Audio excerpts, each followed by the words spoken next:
Isn't this a sports show? I left my house, and one of my housemates said, "Man, you got to ask those people at 810 to stop making you wear all these stupid clothes to work. That's unfair. That's bullying." Because I think I was wearing my lobster shorts. Almost entirely. Skies out, thighs out. Please be cloudy tomorrow. Please be cloudy tomorrow. This is Almost Entirely Sports with Joshua Brisco. If I ever wear like a polo and khakis, just kill me in that moment. Take the show with you by listening on the Sports Radio 810 mobile app at 810WHB.com or by searching for Almost Entirely Sports wherever you get your podcasts. Put that on my tombstone. He died with a great shirt, a great watch, and a great haircut. This is Almost Entirely Sports on Sports Radio 810. We got a lot to talk about today. The Royals are impenetrable. The draft is still not really around the corner. We went through this last night with Seth. It feels like if the draft is just around the corner, it's like a NASCAR corner where it's going to be a left turn and a left turn, a couple more left turns, and then eventually you get to the end of the race. But I actually learned something about some potential Chiefs draft plans today that I think is interesting. We'll be able to talk a little bit of Royals baseball because that was happening earlier today. We'll talk about those things with our guests over the course of today's show. The whole crew is here. Going to have a good 3 hours with you here on Almost Entirely Sports. I'm Joshua Brisco, Rudy Salazar in the studio, Beards McFly on the other side of the glass. We also, Rudy and I both, we have found out, I have not told Rudy how mine happened yet. We both have mouth injuries that have been suffered that's really putting this show not quite on the IL, but it's just, we're just warriors fighting through pain. Mine actually happened yesterday. I didn't want to make it all about me. I'm a team player, you know. You can't spell... You don't need a, there's no I in team, but there is a me, and that's what it's just me being a team player. I think it's how that saying goes. I've just been a warrior, but eventually, sometimes you got to put out the injury report. So we'll cross that bridge when we get there. We will talk to Dani Welniak of KCTV5. She'll join us here in about an hour from now. We'll talk about baseball, football, other things. And we'll talk to David Lesky at 9 tonight about mostly baseball in all likelihood. Royals win today in Brad Keller's third start of the year. One of the biggest stories this entire season to this point. I think the biggest story was, and still I guess maybe still is, but if it no longer is, that's a good thing, was Brad Keller's start to the season. It was a disastrous first two games for Brad Keller. There's not really any particular sugarcoating of that. He came out in his second start, gave up a bunch of runs, didn't pitch terribly well, and his ERA went down. So it was a tough go of things for Brad Keller. Today he comes out, pitches just really well. Just looks good, has his command, things are going well. Defense isn't doing him any particular favors. He pitches his way out of a jam. Last night also, we were, of course, on during the game, so we weren't talking about the game. But last night also, you get another good start from Danny Duffy, who also ended up in I think he may have gone bases loaded with Trout up and worked his way right out of it. Really just 2 games in a row of the Royals' entire pitching staff, starters and the bullpen, just showing up in a huge way. Mike Trout struck out like 97 times over the course of this series. Really looked like a fish out of water. Stop listening. See if I care. You can fight me. Meet me in the streets. Stand by my joke. And it's just been a good couple of games. Also, the Royals haven't lost a series yet this year, which may have gotten the benefit with the White Sox game being rained out. Maybe that would have been a dub. Who knows? We'll never know. But it was a nice outing today. Salvador Perez has been absolutely on fire. Hunter Dozier, not so much. So in terms of the guys who have got the contract extensions recently, we'll talk to Lesky about both of those guys later on. I know he was really high on Dozier coming into this season, and he's obviously been dealing with his hand-thumb issue and all of that. And this is the challenge. And he got a couple of hits today, and I think he had like one good defensive play and one not so good defensive play today, Dozier, if my memory serves. But Dozier, with his 2 hits today, has upped his average to a nice shining 100, which isn't necessarily what you want out of a guy that you think is going to be out there for as a real centerpiece for your next several years of team building. But this is both sort of the fun and the insufferable thing about baseball. It's one of the things that I really like about baseball, and one of the reasons I really don't like talking about baseball nearly as much as I do with football or most other sports. It is the blessing and the curse of the infinite sample size. You get 2 terrible starts by Brad Keller, and the discourse is Brad Keller broken? Is he going to even be able to be a 3rd or 4th starter in this rotation in a couple of years whenever all those young pitchers get called up? Is Hunter Dozier washed after getting that contract? Is Salvador Perez the best hitter of all time? Like, those are the questions that we ask whenever we have small sample sizes, when in reality, we'll get real answers on most of those questions in August. But while we're still wearing light jackets to the ballpark, we're probably not going to really get a bunch of definitive answers about all of these various Royals and their various struggles or successes. Which is, again, for me, the blessing and the curse of baseball. It's the reason that it's the world's best background sport. It's the best sport in the world to have on TV while you're doing something else. You're cracking open a Boulevard Chill Vibes sour cucumber ale, which is a real thing. Rudy wasn't here when I talked about this. I was doing the Boulevard Baseball Tonight pregame show yesterday. Mm-hmm. I'll make this offer again here on AES. If Boulevard would like to expand their work and maybe tiptoe into the almost entirely space, I'm gonna just talk about all these again now on this show. I'm gonna have to pull up the we could do photos. Some, almost entirely. Oh, could you imagine the brand name there, like an almost entirely Boulevard beer. Oh, just Woof. even if that's just a little experimental, just a Just little taster. Yeah, think about how how good how good they are designing like their cans and everything. Yeah. And what would you go with? Like almost entirely a beer? So is it like you? It's a shandy. Yeah, it's you a could shandy. It's a shandy. Oh! It's almost entirely beer. Holy bleep! I would. That's like I don't really have much in terms of a 5-year plan. Mhm. I don't have all that much in terms of hey, we Ideally made be alive. it. Right. I'd like to be alive. Well, maybe. Well, We'll see. we'll see what 5 years looks like. best from now. case scenario is that we're alive and things are going okay. Yeah. But that's about all I got. That being somewhere down the line would be life-changing. I'm pulling up this photo, so in the meantime, I'll remind everyone that you can watch the show, interact with the show through all of our various video streams on Facebook, YouTube, and right now, most importantly, Twitch. Because Twitch has been fun, and we've got the chat on the screen, and that only kind of works with Facebook sometimes. It hasn't worked for a while. We're troubleshooting. It's not working today. Fix it, Beards. But Z-Man... Damn you, work! Z-Man on Twitch is hanging out with the hottest dudes on Twitch on a beautiful Wednesday night, and you're damn right you are, Z-Man. Mm-hmm. You're damn right! As I was... Do you want me to read a Facebook comment just Sure. really quickly? Yeah, please. I can't see them, so... Yeah, I know. From Keith. Keith, friend of the show, Keith. Canada Keith. Yes. Haven't logged in on Facebook from forever. The collection of creatures Josh has assembled is quite large. I mean, they've got names. And magnificent, he says. They've got names, and it's Beards and Rudy, and you know them. Oh, did he mean the stuffed animals? Yes. Oh. Real funny. So after I baseball laughed tonight, so hard I fell off my dinosaur. Step Brothers. I haven't seen the film. I figured. Not me neither.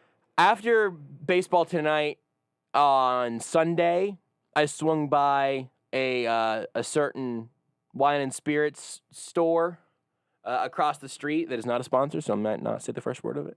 We'll see. I'd love if you guys wanted to hop in. And I thought, you know what, man? It's been a minute since I've stocked up on some various Boulevard products. And they've had that hibiscus. I think it's pronounced goza, but I'm not 100% sure. Mm-hmm. It's like a sour. I love it. I was hoping to find that. I didn't find it. What I did find, though, was also somebody tweeted out this mix pack that Boulevard has. This is not them being a sponsor. This is just me being a good Kansas City. And this is like me talking about how good barbecue is right now. Yeah. I mean, they do stuff with the station, so. Oh, yeah, and they sponsor baseball tonight and all that. That's why I went. I'm saying this is not a hashtag ad. This is just me. They don't do anything with almost entirely sports yet. As of this moment. I am not being compensated to tell you about these beers. That's what I'm saying. This is just the God's honest truth. Yeah. Somebody tweeted about this unfiltered wheat mix pack, and it has some original unfiltered wheat, which is Good great. stuff. It's the best. That's the best straight up and down beer from me. That's my favorite. Same. They also have a dry hopped unfiltered that I have not tried yet. Me neither. Looks good. Sure, it's good. Didn't try it though, because what I did try were 4 other beers that I purchased. 2 from the mixed pack. One is an unfiltered kiwi wheat. Ooh. A little tropical, a little fruity, really I like delightful. A little tropical. Really delightful. Makes me feel like I'm on a beach when I'm, in Kansas. The other one, though, in this mixed pack, unfiltered wheat grapefruit. My favorite beers of all time are unfiltered wheat and a grapefruit shandy from a brand that doesn't even matter right now because we're not talking about them. Those are my favorite beers of all time. If those match up head to head, I don't know what I would do. But I do know what I would do, which is that I would drink that result because it's this mother bleeper right here. I need these to be. I'll keep buying the mix packs. That's fine. All of these are good. But if I could get I don't know how long does a keg last? How long would I have to nurse that one? For you, 48 hours? How long would it be good in the barrel is my actual question. Gotcha. Well, you know what? Let's figure this out. I would build a bar with a tap on it if I could get Boulevard unfiltered wheat grapefruit in there. A good rule of thumb is that shelf life for a keg of pasteurized beer is about 90 to 120 days. an unpasteurized draft beer will last about 45 to 60 days. I think a keg a month would be an unhealthy habit. But point being, you would be good for you could have it for 2 months. We're about to be in a minimum, post-pandemic, all vaxxed up world. I can start having people over to help me drink it again. There was a place when I lived in Kentucky, liquor store that was very popular because they sold kegs for very, very cheap. Ooh, do you remember how much it would cost to get a keg of some cheap beer? I want to say I want to say it was not more than $60, and I want to say it was not good. Woo! But I want to say, how many did you buy? I mean, technically, I never bought. How many did you chip in I for? never purchased it. I honestly, I couldn't tell you. He consumed parts of lots of them, though. Yeah, I could not tell you. It was very close to where I lived, so it was just a little, about a 40-second drive down the road. Not And bad at all. a good spot. Anyway. I don't remember the name of the place. Not that it would do any good, because I don't think our listeners are just going to Lexington for a keg anytime soon. Probably not. You never know. But if you're in the area, If you're in the area, just walk Rudy will Google around it. Yeah. till you find the liquor store that sells kegs for cheap. Next time KU's in Lexington, yeah, there you go. So anyway, the unfiltered grapefruit. Oh, it's so good. I tried 2 others, though, as well. I saw 2 sour ales. Typically speaking, I'm a pretty light beer drinker. Mm-hmm. Like once it gets real dark, I start getting. Same. It's just not my lane, right? IPA is also too far away from me sometimes. Got to stretch. I'm working on it. All right. But I love a sour, and they have one that I'd not tried before called Berry Noir, which is a sour ale with mixed berries. It is great. But then there's one that I mentioned just a second ago that may have sounded like a joke if you were not paying attention. It's called Chill Vibes. It is a sour ale with cucumber. Now, you're talking to somebody who loves, well, you're listening to somebody who loves pickles and cucumbers. And at one point, there was a pickle beer that I had like years ago that was available at a bar. For a friend's bachelor party. I had to try it. And it was a lot, but it was great. The Chill Vibes Boulevard is not pickly.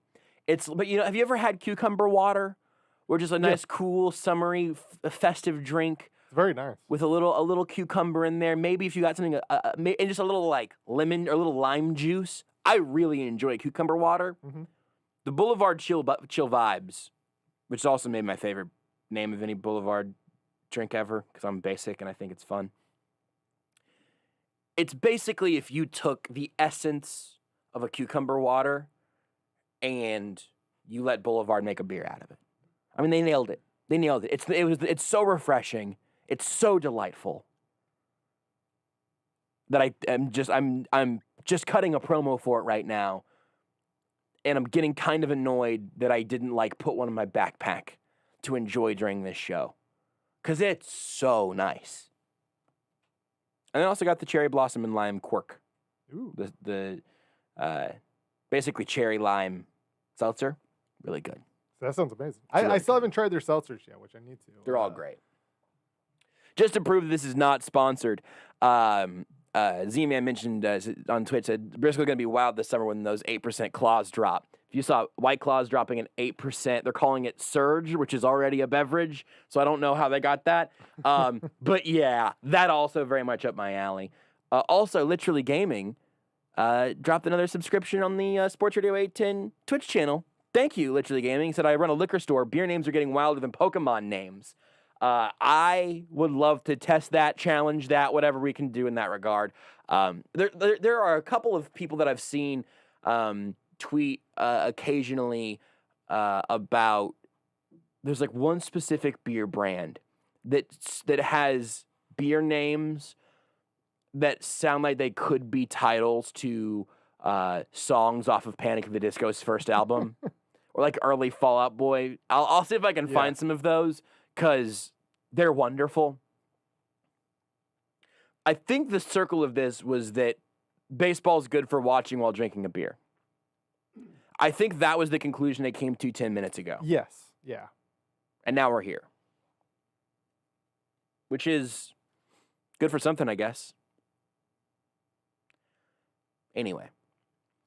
The blessing and the curse of baseball, which is where I was at one point, is that you have these infinite sample sizes, which means you can if you miss 4 Chiefs games in a row, especially, you're basically watching another team whenever you get back. Yeah. They have really, their spot in the standings has changed one way or another significantly over those 4 games.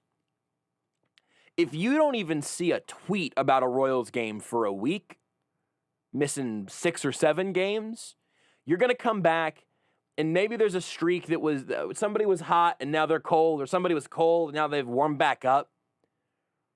But if you check in every 10 games over the course of a season, I mean, that's real. You're checking in 16 times as opposed to a football season. You're checking in 16 times. Now 17, I guess. It's part of the reason that baseball is always going to occupy a very specific place in my heart and my life, which is, I imagine, is going to be true for pretty much everybody who likes sports. On some level, you've got to like even beards. I think this is true for even beards. If you go, remember sports bars?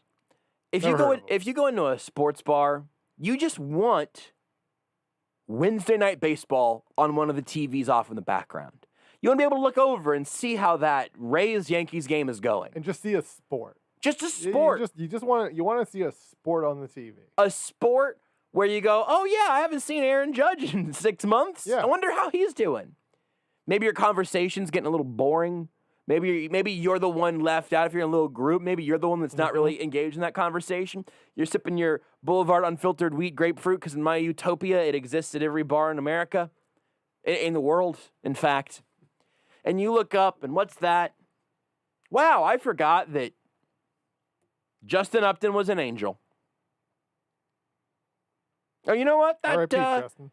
Yeah, Eloy Jimenez also an angel. He played for the White Sox, but now he's not dead. That's a long story. It's a great joke if you were here for it the first time. Yeah. I just didn't want to accidentally. I don't want anyone in their car to think that Eloy Jimenez had passed.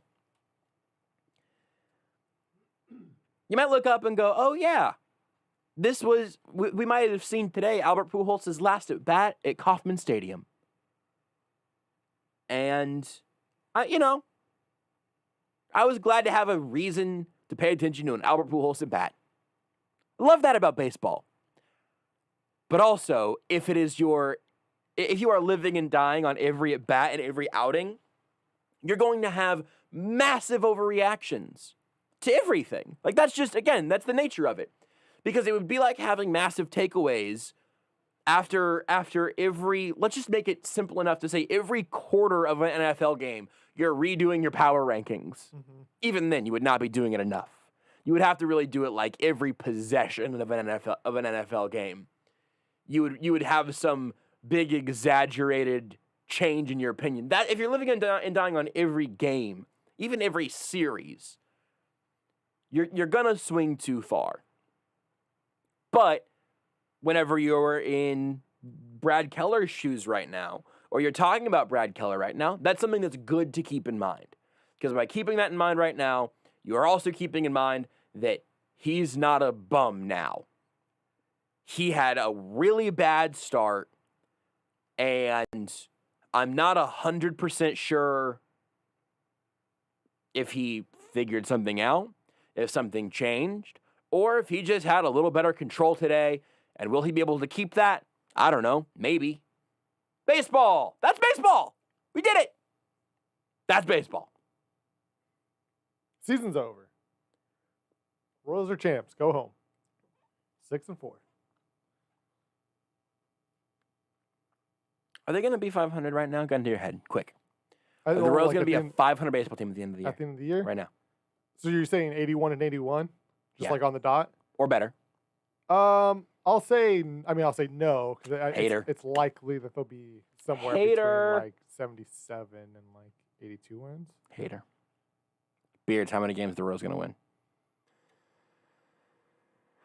They've already lost 4. They've already lost So if you want to do 4. the math there, yeah, you could say 158, but I know that's unrealistic. 1 game under 500. Wow.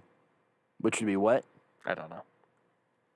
You actually can't be 1 game under 500. Well, by they the end of the year. will. 1 game away from you. They could be 80 and 81 going into their last game. Yeah. That's kind of 1 game. That's 1 game away from being 500. True. Literally Gaming on Twitch said Clown Shoes Brewery has wild names: Undead Party Crasher, Rainbows Are Real, Space Cupcake, Bubble Farm. I want to talk about this. Rainbows are real. I think that's fake news. I've never seen a rainbow. I've never seen a rainbow or a space cupcake or Bubble Farm. No, I have seen an undead party crash. That's what I was gonna say. Also, you went to Weekend at Kentucky, Bernie's. so There's a documentary about it. Weekend at Bernie's. They made a sequel to it as well. Weekend at Bernie's 2. did you guys see the trailer for F9 for Fast and the Furious 9? I haven't, There is a but 9th one. of course, It's coming. Spirits, of course. The big reveal, spoiler alert, because it's in the trailer. If you don't want the trailer for Fast 9 spoiled, don't even change the channel. Just bleep off. It's in the trailer. The only thing I know about it is that they are tying it in with Tokyo Drift, so it has like some of the Tokyo Drift actors. So I think was it Bow Wow? Was he the one that was in Tokyo Drift? Like I think Bow Wow's in this one basically. I have seen 0 Fast or Furious movies. I've seen part of the second one. I saw like the first 3, which was 1, 2, and Tokyo Drift. And Tokyo Drift's like my favorite because it's considered the worst. But that's why I like it. I've not seen any of them. Will I watch this one? Probably not. Here's what I do know. Vin Diesel's brother, John Cena, is back, and he's done living under Vin Diesel's shadow. And towards the end of the trailer, there is a flying submarine. Checks out. I left that pause there just because I wanted you to fill in the blank. Yeah. And if anybody thought submarine, you're a liar. Because that doesn't make any damn sense. But it does appear to be fast and potentially furious. Are submarines known to be fast? I mean, when they're flying. Well, they're fastly falling off of a plane into water, it appears. They're So two it's falling separate. with style, not flying. Great point. Yeah, so did you ever see the Friday Night Lights, the movie? No. Okay, so if you ever saw, if anybody who saw Friday Night Lights, the movie, the quarterback in the movie starred in Tokyo Drift, and he's back in this one. And his name is John Cena. His name was Lucas Black. Oh. He was like a big deal for like 18 months, because he did Friday Night Lights, and that got him like a couple of movies, one of which was Tokyo Drift.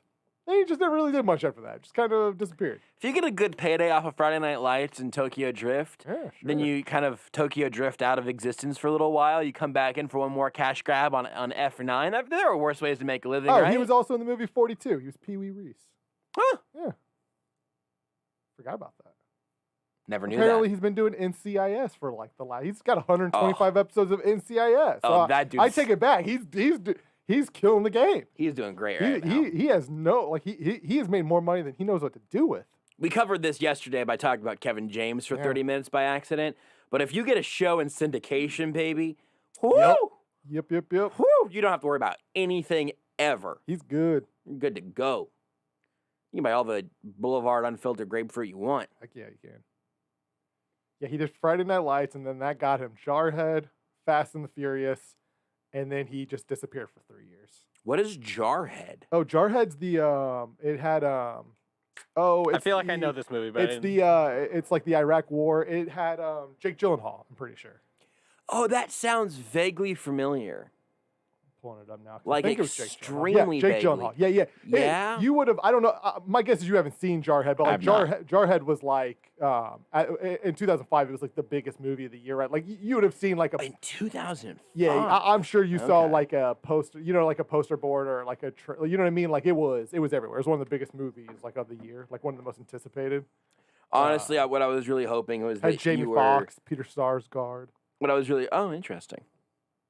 What I was really hoping was that you were confusing it with Jughead, which is, No. I think, a character from...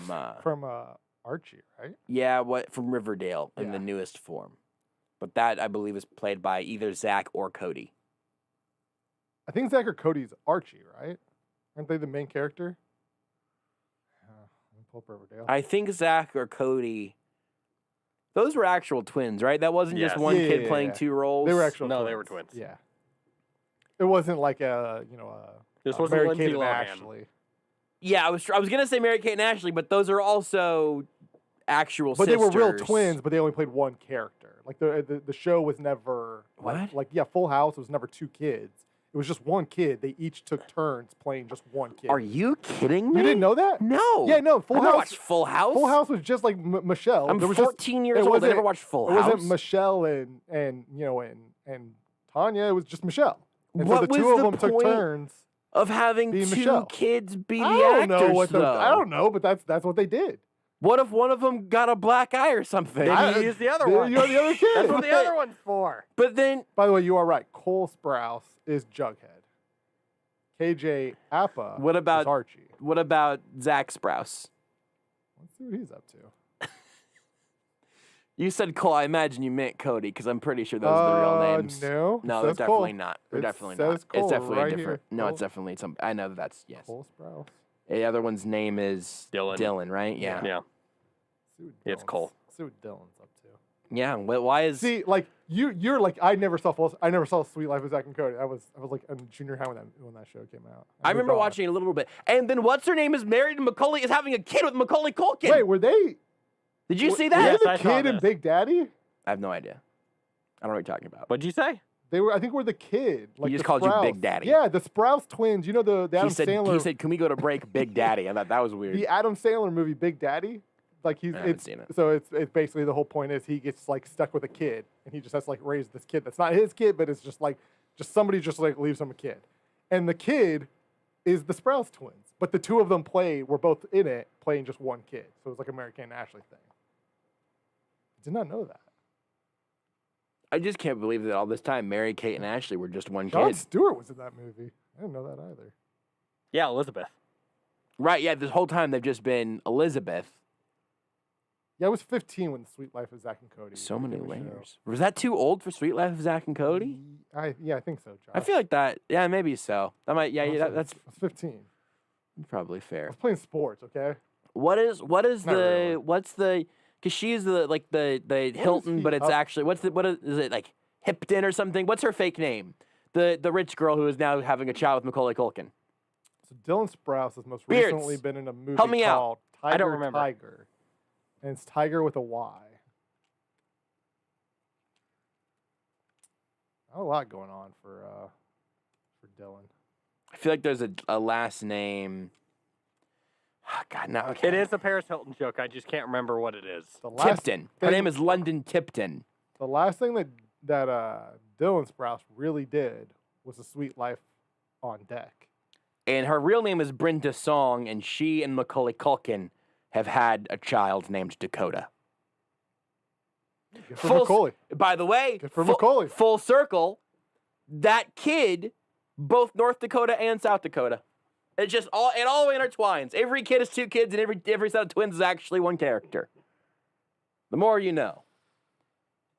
Macaulay Culkin also probably could have used a stunt double in Home Alone. Probably got tired of, I don't know, getting hit by robbers. I haven't seen the film.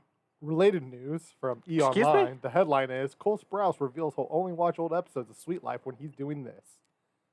Now I gotta click on it to see what is. What That does he feels like do? a radio tease if I ever heard one. We'll take a break. Whenever we come back, we'll find out what Cole Sprouse has to be doing before he'll rewatch old episodes of The Sweet Life and Zack and Cody next. Want more Almost Entirely Sports? Watch the show live on the Sports Radio 810 Facebook page.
This is Almost Entirely Sports with Joshua Brisco This show is an oddball, and I love that about it. on Sports Radio 810 WHB.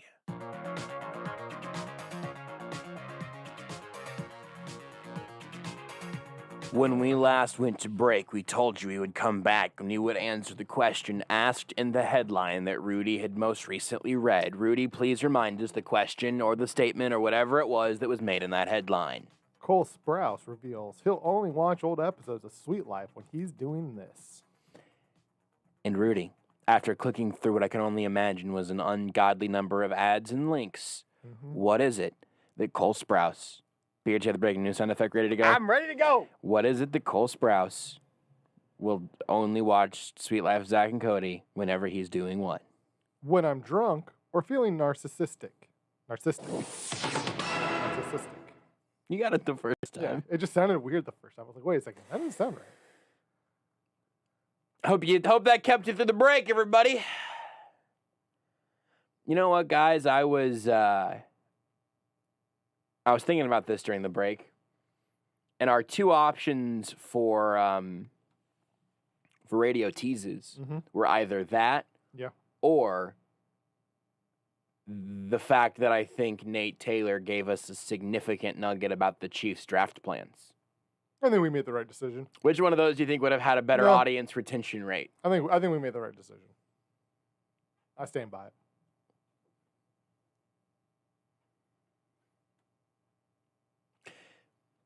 Do you want to know what I think Nate said today that was very interesting? I do. After That the sounds break. like a radio tease to me. Let's go to another break. Also, Chaotic Warrior on Twitch said, sorry I'm late. I was finishing hashtag times ours. After finishing hashtag RTK Mock 10.0, I'm just a hamster on the content cheese wheel at this point. Hell yeah, dude. Z-Man's also asking for a visual medium of times ours. Maybe circle back on the season. I'm not saying that's happening, but that's something we've talked about. So right now you got to instead of looking at me, Seth, and Nate, you can look at me, Beards, and Rudy. I'm not gonna say it's an upgrade, but I'm gonna say it's not a downgrade. Here's the thing, and honestly, I don't. This is probably poor cross promotion within the station, so I apologize for this. I know Nate was on the program earlier today. I have not yet had a chance to hear that. I was talking to Nate though on Times Ours, the podcast we do with The Athletic, and I'm guessing with Seren driving the ship, they probably covered a bunch of stuff. They covered in a bunch of different directions between the two. So you should listen to literally anywhere, anytime Nate talks about anything, because that dude's got information and he's simply a fun listen. He's a smart boy. Just a real smart guy, a real smart friend. I'm trying to think of other. I need one more fella. Just a smart, entertaining fella. Smart guy. That's it's a real smart ass. Real smart house. Smart house? Yeah. Like the Disney movie, Smart House. Starring Kevin James, the Kevin James' highest rated Rotten Tomatoes film, as we talked about yesterday. Who was the star of Smart House?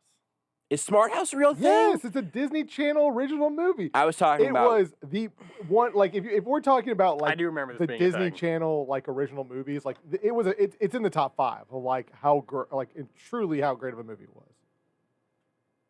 So good. I was referring to the film Monster House, which was starring Kevin James. It's talking about Smart House. Which is a movie about a Who's house. starring in Smart House, ready? Do you guys remember a I Disney recognize Channel? the face, but I don't. Do you guys remember Ryan a Disney? Merriman. Do you guys remember a Disney Channel movie that was about baseball and cooking? No. Don't think so. I feel like there may have been an No? Evan. There was Luck of the Irish. That was a basketball movie. Yeah, it was. It might have been starring the same person who was in. I'm pulling it up. I think it might be the same person who was. Yep, Luck of the Irish. The guy. So the star of Luck of the Irish is the star of Smart House. He was just a Disney Channel original movie Eddie's boy. $1 Million Cook-Off? Eddie's $1 Million Cook-Off. I just Googled it. Oh, I found the I think same I remember exact this thing. actually. I don't remember this at all. Hell Eddie's- yeah, dude. I remember this. I remember watching this with my cousin at my grandparents' house. Oh yeah, I remember this. Baseball and cooking? Are you kidding me? Yep. I do remember this now. Man, Disney Channel Halloween Town. That was a classic too. Doesn't get better than the Disney Channel original movies back in the day. I mean, it does for sure. No, It does. No. Yeah. Back in my day. Don't look at your screens. Eyes up, everybody. What is the tagline for Eddie's $1 Million Cook-Off? I'm sure it's dumb. Noting that it's a movie about baseball, I think he has to play like in the big game and he has some sort of cooking competition. Yeah. Of course. What is the tagline? Let me guess. He actually wants to do the cooking thing more. Eddie Ogden is a 14-year-old that's High School teenager Musical. at Cedar Valley Junior High School Aren't they all the same thing? and plays baseball for the Groundhogs, which is coached by his father. Yeah. Real coach's kid. At the same time, Eddie likes making food, especially Eddie dogs, which he preps after every game for him and his friends. Yep. Don't ask what's in them. Holding high expectations for him, Eddie's father wants him to win a scholarship for his baseball skills. Though Eddie likes baseball, he discovers an attraction to cooking after watching Bobby Flay on the Food Network. We've all been there. We've all been there. What is the tagline for this film? Give me your best shot. I've filibustered for both of you. Give me your best tagline for Eddie's $1 Million Cook-Off. He stole people's stomachs. Beards, I'll give I'm you a trying hint. to I'll give you a make- hint, Beards. I'm trying. It's not that. I'm sure. I'm trying to make a joke with hitting home runs and hot dogs. That's kind of what I was thinking too. However, I know that A, Disney Channel wouldn't do this because it's the Disney Channel, and B, I'm having a tough time doing it. Josh, do you want to take over there? No, which one? What are you trying to say, Beards? Go ahead and give me your not Disney one. Was he running through a pickle? I stole that off Twitch. That was Z-Man. Playing pickle and being in a pickle. Beards? I don't know. I'm like I said, I'm having trouble coming up with it. Oh, okay. What is it? Mine would have been something along the lines of either way, he's got to clean the plate. That would have been my Yep. Yeah. double entendre. The actual tagline for Eddie's Time $1 to Million clean Cook-Off up. is winning never tasted Oh, so so good. good. God dang it! Yep. It's too good. Why? It's too good.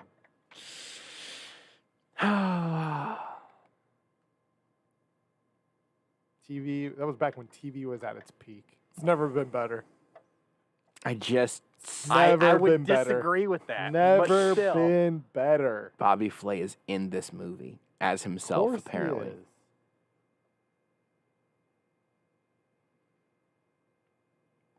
Disney Channel wasn't skipping around on money. You think they were just showing an angle of him watching the TV, but they never showed the TV? Of course not.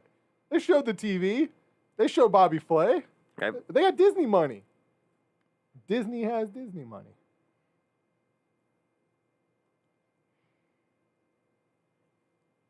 Anyway. I was talking to Nate Taylor on Times Ours earlier today, and he gave me a piece of Chiefs draft information. He gave it to all of us. It's out there right now. He sort of pointed us in a direction. When he does this, you need to listen. And I think he may have given us a little inkling as to what he thinks the Chiefs are going to do come draft time. That sounds like a radio tease if I ever heard one. And we'll talk about it next. At JB Brisco, at Beards McFly, at Not That Rudy, at Sports Radio 810. Just do it already.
You're listening to Almost Entirely Sports. Disney Channel's, pushing their nonsense that all you millennials love this, nonsense. That's why you guys lost the election. With Joshua Brisco I think that went well. on Sports Radio 810 WHB.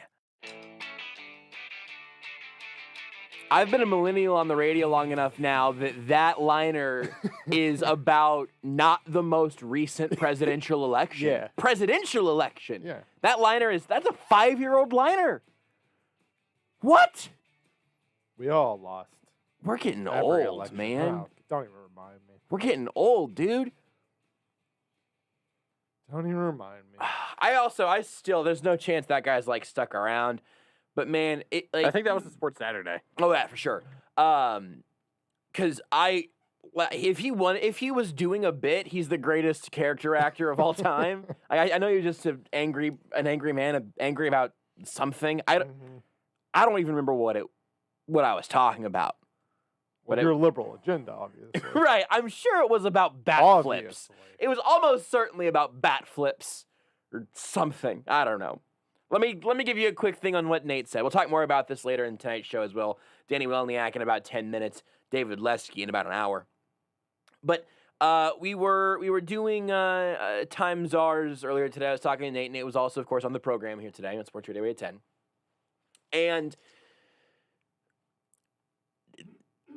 Nate was sort of priming us all to be ready for the Chiefs to trade up. Because that's what Brett Veach does. Brett Veach, essentially, finds his guy in free agency or in the draft and loads up, points in that direction, pulls the trigger. Says, gimme. Says, gimme here. I want that. And like my nephew, whenever he sees a Hot Wheel, he's just like, this is mine. This is mine. I'm going to put it in my mouth. If you try to touch it, I will break you. Yeah. That's sort of Brett Veach's MO. If all the stories are true about him doing that for Patrick Mahomes, he'll have a statue at some point outside of Arrowhead, and just being the guy that pounds the table for Patrick Mahomes means you've earned a statue. So I imagine that his statue will go right next to the statues of me and Seth Kaiser. But it's also led to Brett Veach's biggest error so far. That same mindset. Something Seth brought up in terms of in free agency or just they gave up a lot for Frank Clark. They paid a lot for Sammy Watkins. Who's to say how Trent Williams would have panned out, but they were going to give the whole bag to Trent Williams. Yeah. Most notably, they traded up for Breeland Speaks. And that pick was terrible. We know that. There's no sugarcoating it here is impossible. He's not even on the team. He wasn't even on the team last year. He's also never on the ground. They traded up for McCole Hardman instead of waiting for DK Metcalf. Brett Veach finds his guys and moves up for him. His guy last year clearly was Clyde Edwards-Helaire. They didn't have to move up for him because no other team was taking a running back in the first round last year. Pulled the trigger. Clyde's a nice player. It's going to be almost impossible for him to justify that position he was drafted in. It's not Clyde's fault. Whatever. Maybe it is. It's not. Who's to say? Please don't make this about It's not. It's not me. his fault. Don't please don't. Listen. My olive branch or whatever for Clyde Edwards-Helaire is so long that it has a taser on the end of it, where if he wants to be the one that tases me for my prediction being wrong, I would happily give him that honor. I know Seth would as well. But the thing that I think is so interesting about Nate kind of dropping that little nugget today is that I've done, yesterday actually, I did 2 different mock drafts as a part, one for a radio show and then one for the SI network of every fans, or not, every team site publisher picked for their own team. We went through and did a whole mock draft over email and whatnot. So if, the guy who covers the Jags picked Trevor Lawrence, et cetera, et cetera. I like that strategy because I think you're getting the best information possible. You're not just you're getting what every person in the market thinks is going to happen. And what I find really, first of all, we'll circle back on what I ended up doing with my picks there. That'll be a conversation later on here because we're not going to have a lot of time in this segment. But the thing that I keep thinking about with the Chiefs maybe trading up, I've got Dane Brugler of The Athletic. He's got The Beast that is out for subscribers of The Athletic. It's a beast. It is a beast of a scouting handbook. It's incredible. Somebody printed it off once here, and oh boy. I might be the one that does that this year. A couple trees cried. It's incredible, though. We'll recycle it after the fact. But if you look at the top of the draft, everybody's got Sewell, Slater, Darrisaw, Jenkins in some order at least as their 4. The KC Draft Guide folks have Sewell, Slater, Jenkins, Darrisaw. Dane has Sewell, Slater, Darrisaw, Jenkins. But I'm literally looking at both of these. I've got both of them pulled up because these guys just know their stuff. For the KC Draft Guide guys, they've got Sewell and Slater with first-round grades, and then 1, 2, 3, 4, 5, 6, 7 straight tackles with second-round grades.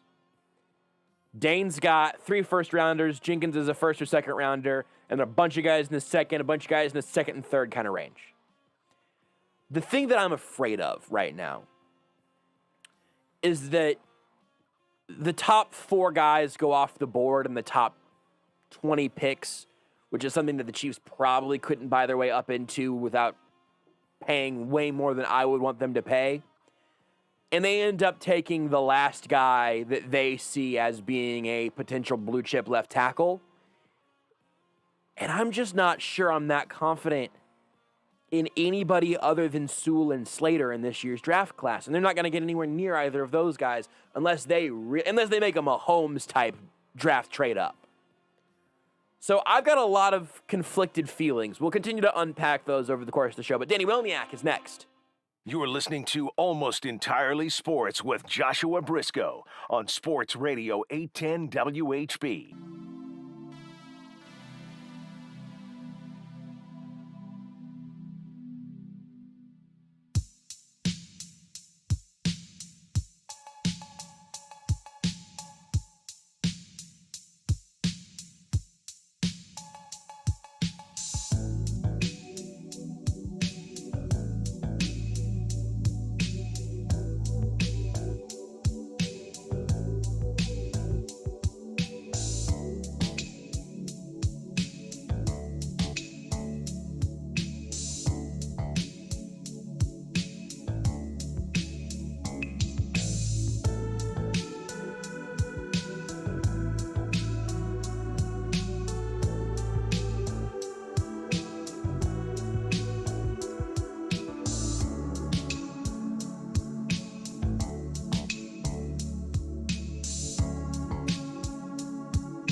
Hello there.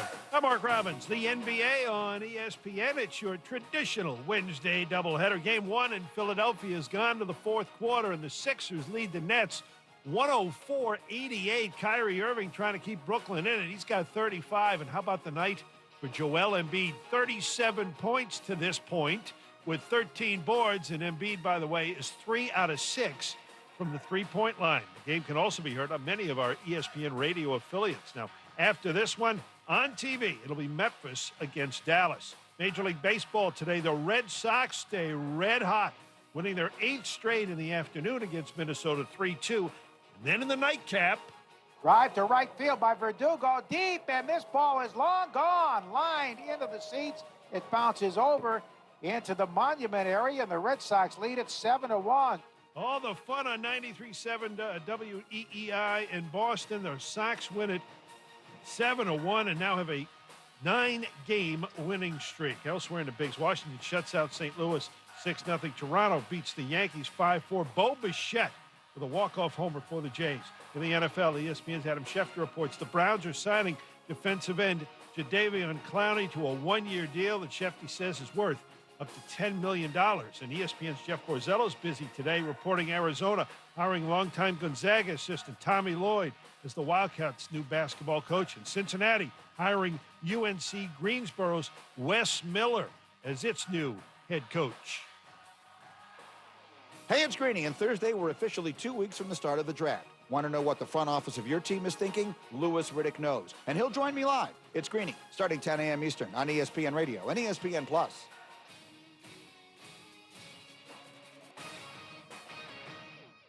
This is Almost Entirely Sports with Joshua Brisco. Explosive poop. On Sports Radio 810 WHB.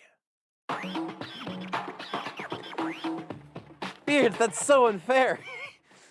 Can you just play the middle of that again? I think that must have been from the last time. Yeah, it was. Dani Welniak of KCTV5 was on with us, and so this is how you take Danny out of Hang on one context second. Let me get it pulled up. for a reintroduction. Unbelievable. If you couldn't quite pick that out, Beards will have it back in a second. Dani Welniak, she hasn't hung up yet, of KCTV5, still on the phone with us right now. You can follow her on Twitter at KCTV. Danny, go ahead, Beards. Explosive poop.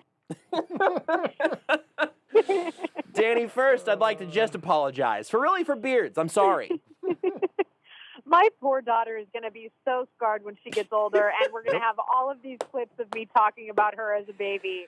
And her friends are not going to let her live it down, and I've set her up for failure. So Thank you guys for scarring her for the rest of her life. I appreciate it. I guess it's my fault, so I really can't blame it on you. This means that the young people are listening to us like 15 years from now. Yeah, We're good. That's actually We're huge good. for us. And also, I think That's a good point. hugely generous of you to think that anybody around her age at any point in the future is going to have one flying care what we said. We're going gonna to be cool. We'll still be cool. We'll be the cool young hip radio host in Kansas City. Yeah, just like we are now. Yeah. Yeah, super cool. We are super cool. A lot of teenagers, a lot of teens listening to us for our good jokes. Oh my goodness. Wow. I'll say this, Danny. If there's anything that you, even if it's completely unrelated, that you can blame on us just for the sake of like your standing as a mother, go for it. Like none of us need. Thank you. None of us need that reputation or whatever. You can throw us straight under the bus if it helps out, in literally any way. Perfect. And anytime that I need to utilize you guys for that very reason, I definitely will. So if she shows up at some point at the radio station while you guys are on air, or even like tweets at you guys or jumps on the text line, you guys just have to own it and just say, well, you know what? Yep, that's what your mom said. Yep. So No, this is legally binding. This is recorded. You have this audio forever. You can download the podcast and put it on a super safe flash drive. Well, whatever it needs to be, we'll deal with it. This is kind of a funny, strange, and in some ways exciting, and in some ways kind of exhausting time to be doing various sports things. We got through the tournament. It's all over. We are almost to the NFL draft. I was saying this with Seth Kaiser last night. Like, he's cannonballing into the draft process right now. I have been floating in this water for so long that my hands are pruny. Like, I'm ready to get out, but he's hopping in. And we've got the Royals have been interesting. Like, they've given us some things to talk about that's kept our attention, but also it's a long season that we can't help but overreact to one game at a time. So how have you enjoyed the last couple of weeks of kind of heading into a new sports season of coverage of all this nonsense? It's been wonderful. I love it because you have a little bit of excitement, like you mentioned, just a little bit of excitement in just about every realm to keep people interested and to give you some kind of job security. So I love it from that standpoint.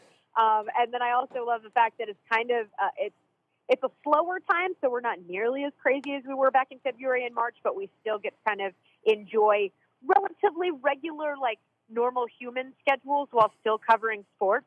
Not like it's 9 to 5, obviously, but I can actually come into work at like 2 o'clock in the afternoon and not have missed too much and still be able to do my normal job. So it's been a lot of fun. I really like what we're seeing from the Royals now. That makes things exciting.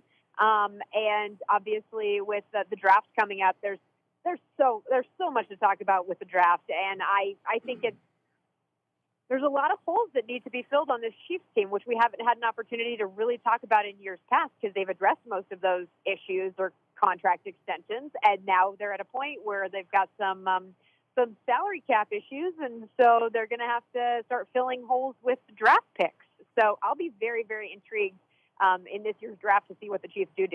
Yeah, me too. And you did say doo-doo, and I'm just going to go ahead and point that out so no one has to tweet about it. Really going full circle from the start of the show, the start of this hour. So let's talk about the draft holes a little bit, because that's the thing that I think might be most interesting is, like, we've got clearly the number one overwhelming glaring need is that this team doesn't currently have a left tackle on the roster with any, like, pro experience, right? Like, that one is incredibly obvious. But also, it's been obvious for a while. And saying that you're going to just be in the first round, picking at 31, or even if you're going to try to trade up, and that you'll just figure it out come draft time is a really weird strategy that is still making me super duper uncomfortable about who's protecting Patrick Mahomes' blind side. So what do you think about how that whole sort of left side of the offensive line, now we know Joe Tooney will be at the guard spot, they were swinging for Trent Williams. It didn't happen. Then nothing else has happened. And now we're looking ahead to the draft, and you're feeling what at that position? Yeah, I think maybe a little unsettled is probably the best word to describe it, kind of like you were explaining. But also, I do have a lot of confidence in the idea that maybe Brett Veach is still looking for the opportunity to sign some kind of veteran at left tackle, even if it's just for a year, so that they have something there. But I do like the idea of looking for a tackle in the draft because you have a young guy that you can bring up, kind of like a Lucas Niang, which hopefully you don't have the opt-outs this year, but that you can put in that spot. You can build him and develop him and make him what you want him on the offensive line and in that kind of scheme with Andy Reid and what he likes to do with his guys. So they've got their veteran guys in place. I think it's good to have the younger guy who's going to be there with Patrick for a while and build that continuity. And I think continuity on the offensive line is something that a lot of people take for granted. So it might be a little rough at the beginning of this upcoming season because you're seeing a whole lot of new guys and new faces there. Can Andy Reid make it happen? Yeah, of course, because that's what he does, and he is an offensive line guru. But I think that having some stability there and a young guy would also be a really, really good thing for this team. Yeah, I agree with literally 100% of that. And I hope that there is something still with like Russell Okung and Alejandro Villanueva are both still out there. And will that eventually change? I don't know. But the thing that I'm starting to get, again, maybe a little bit unsettled by, I hope that they don't do, and this is what we're talking about last segment, and Nate Taylor gave a little inkling that this might be in the cards. Whenever Brett Veach gets worried that they're about to miss out on the last guy that fills a need that from a certain class of player, a blue chip guy or whatever, they trade up, which is what they did for Breeland Speaks, and it didn't work. And then they traded up for McCole Hardman, who is a professional wide receiver, but they could have waited and gotten him or DK Metcalf later. Like, they've been Speaks was a disaster. Hardman has been kind of underwhelming, just to be as fair as possible. If they do that with the tackle position, I can't help but be nervous that there might be a reach or an overpay to move up in a number of draft spots or whatever. If they do end up with one of those veterans, and maybe they're planning on taking someone in the second round or the third round like Lucas Niang, I start feeling a whole lot better about that position as a whole, and they can just take the best player available at 31. Yeah, I think those are all very valid points.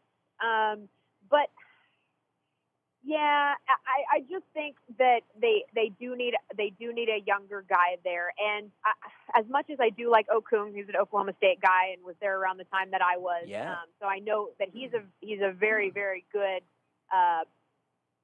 fit.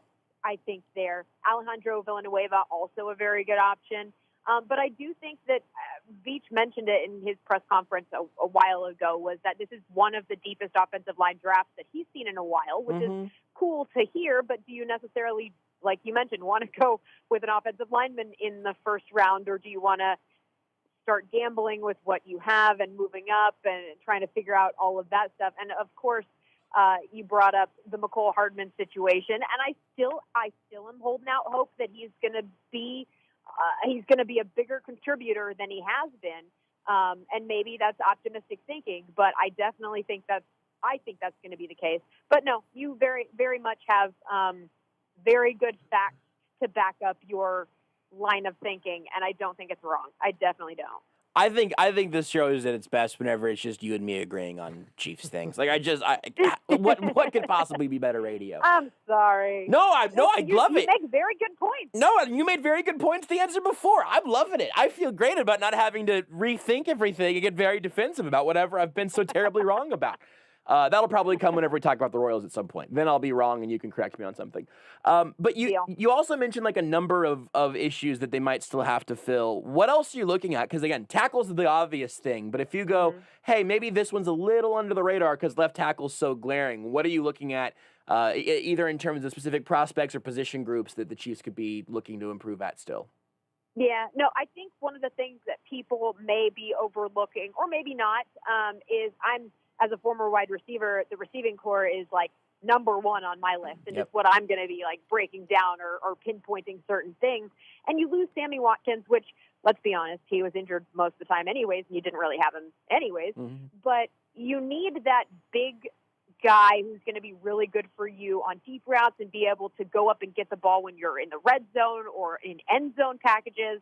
And they just don't have that guy. I think they want DeMarcus Robinson to be that guy, but he hasn't really shown that he can do that on a consistent basis. Tyreek Hill is obviously their number one, and he's a phenomenal receiver, but you just have to have that complement. You have to have, it's called a receiving core for a reason. You can't just have one receiver and expect to be, dominant from that perspective. So I personally think that they need to go looking for another receiver, another big receiver that they can rely on. But then on the other side of the ball, L'Jarius Sneed showed that he can be a starting corner, and they moved him around a lot because he was in the slot and then he was outside, and he proved that he could be good at both positions. And so I think he showed a lot, but I don't think it would hurt to go out and get another corner. I think corner is another area of need, just to have that depth and have someone there who's also going to be really solid for you. And I mean, the Chiefs have done a phenomenal job at finding, diamonds in the rough at that position. So maybe they wait a little later in the draft to find another guy of that nature. But I mean, even linebacker is something that they need to address and look at, and maybe find a couple of younger guys to fill roles there too. So that would be my opinion. I'm just going to keep agreeing with you, but I'm going to go back to receivers because I'm glad that you mentioned it, because I wanted to ask you about the receivers because of your specific expertise, and also because this receiving class is so interesting, and there's so, I mean, the crop of college receivers that are going to just keep coming out on a yearly basis, they're just aliens. They're just aliens that you can find in the third and fourth round, absolute physical freaks that can do all sorts of different things, but the specifically like different types of receivers and trying to find a Sammy Watkins type of replacement and all the things you said about Tyreek Hill and the core as a whole being completely on the nose, like they have extra speed in McCole Hardman, but like especially I can point to specifically in the second half of last year, they were finding manufactured touches for him in the first 15 scripted plays. He was getting involved, but he was sort of fading out later on into the games because he wasn't, whatever the reasoning is, he wasn't showing up in sort of the natural flow of the offense. So would you then go into this specific class trying to find, like you said, the bigger body that can continue to kind of round out the group of receivers as a whole? where you are looking for more of a Sammy Watkins type of replacement? Yes, absolutely. And look, I'm even one to say, hey, look, go after a receiver with that first round pick. Move up if you want to get a little bit crazy, because you're investing not only in the offense and in a big receiver who's going to make big game-changing plays, but you're also investing in Patrick Mahomes. And any opportunity to be able to allow him to be more comfortable in the offense and in his receiving core is going to make this team better as a whole, because he has those options. I mean, yeah, you can create the gadget plays and you can get McCole and Tyreek involved in that kind of stuff. And are they fun and tricky? And sometimes, most of the time, they work. Yes. But if you can literally just have the purest form of a quarterback to receiver offense and just throw the ball up and know that if that guy's going to go one-on-one and high point the ball, you know he's going to win every time, that's worth it to me. And so I think that's why that is such a position of need, is because when you have the most potent quarterback in the National Football League who has the biggest arm, you have Tyreek Hill, but you need somebody he plays bigger than he is, but you need somebody who is a true receiver who is going to go up and win every single one of those battles. And so that's why I think that's an important position to go after in the draft. I did a mock draft with a bunch of the individual people who cover the team for the whole Sports Illustrated Fan Nation network that went up today. And as the board was falling, Rashad Bateman just kept falling, and he was there at 31, and I couldn't not take him there, because he's one of the few guys where he's really close to 6 foot even, but he's got longer arms than pretty much anybody else anywhere near the top of the draft class. He also plays bigger than he is, but is bigger than Tyreek Hill, and it would just fill my heart with so much joy. Like, I understand that also people could say as a counterpoint, drafting a left tackle would also be investing in Patrick Mahomes. I think that's true and fair. That's true. But man, do you know how great it would be? Also, like, Tyreek Hill's contract comes up relatively soon. I think the Chiefs will probably just make that happen pretty easily, but they're gonna have to do some math there at some point as well.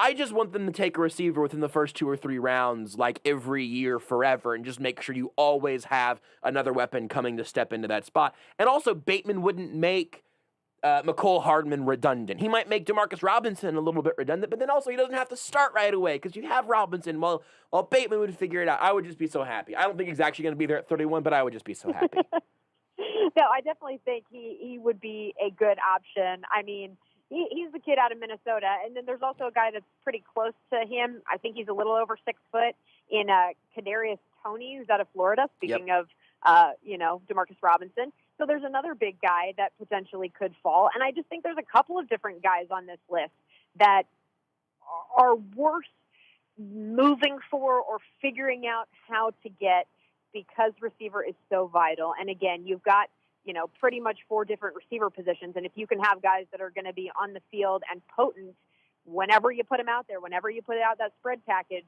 you know that one of those guys is going to be able to make a play, then why not invest in that? So here we go, agreeing again. This is ridiculous. I can't even handle all this happiness and excitement with you right now. I just think that we're smart and right, and also funny and entertaining, and nobody else is as good at talking about specifically receivers and the Chiefs draft plans as we are, and that's something to be ashamed of.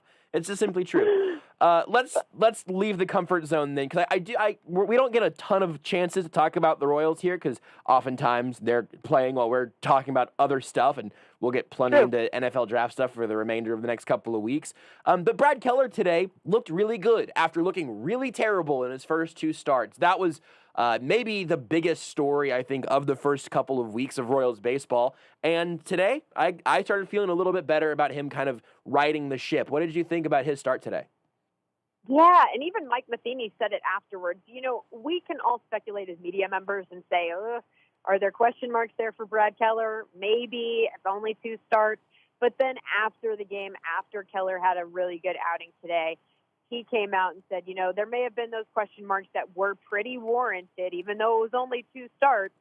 But Brad went back and made the adjustments and knew that it was enough of a concern, not only for the people watching, but also for him internally, that he was going to go back and resort to what he does best and hit his spots with his fastball at one point he even hit like 97 or 98 miles per hour in a really critical situation. That's the big thing too, is that when he comes up clutch and he struck out Mike Trout, and Trout was not having a very good weekend, but it's still, he's one of the best players in all of baseball, and to be able to get him out with bases loaded, I think it was the third inning, and then get the following batter out to save himself from that, I thought showed a lot of mental strength and a lot of fortitude, because when you have two starts like he had, it's really easy as a pitcher to get mental and to really lose what you are and what you're capable of. I think we saw a little bit of that with Danny Duffy last year on that roller coaster. But for him to be able to kind of flip a switch and be able to get through those big moments and have the outing that he did today, I think it proved to not only the media and to the people outside, but also the guys within that organization and Keller himself, that he can be the ace and that people don't necessarily need to worry about him. And again, I keep telling people that, 10 baseball games is equivalent to one NFL game. So It's a very, very small sample size, but it's very good to be able to see him in 3 starts be able to turn it around the way he did today. Yeah.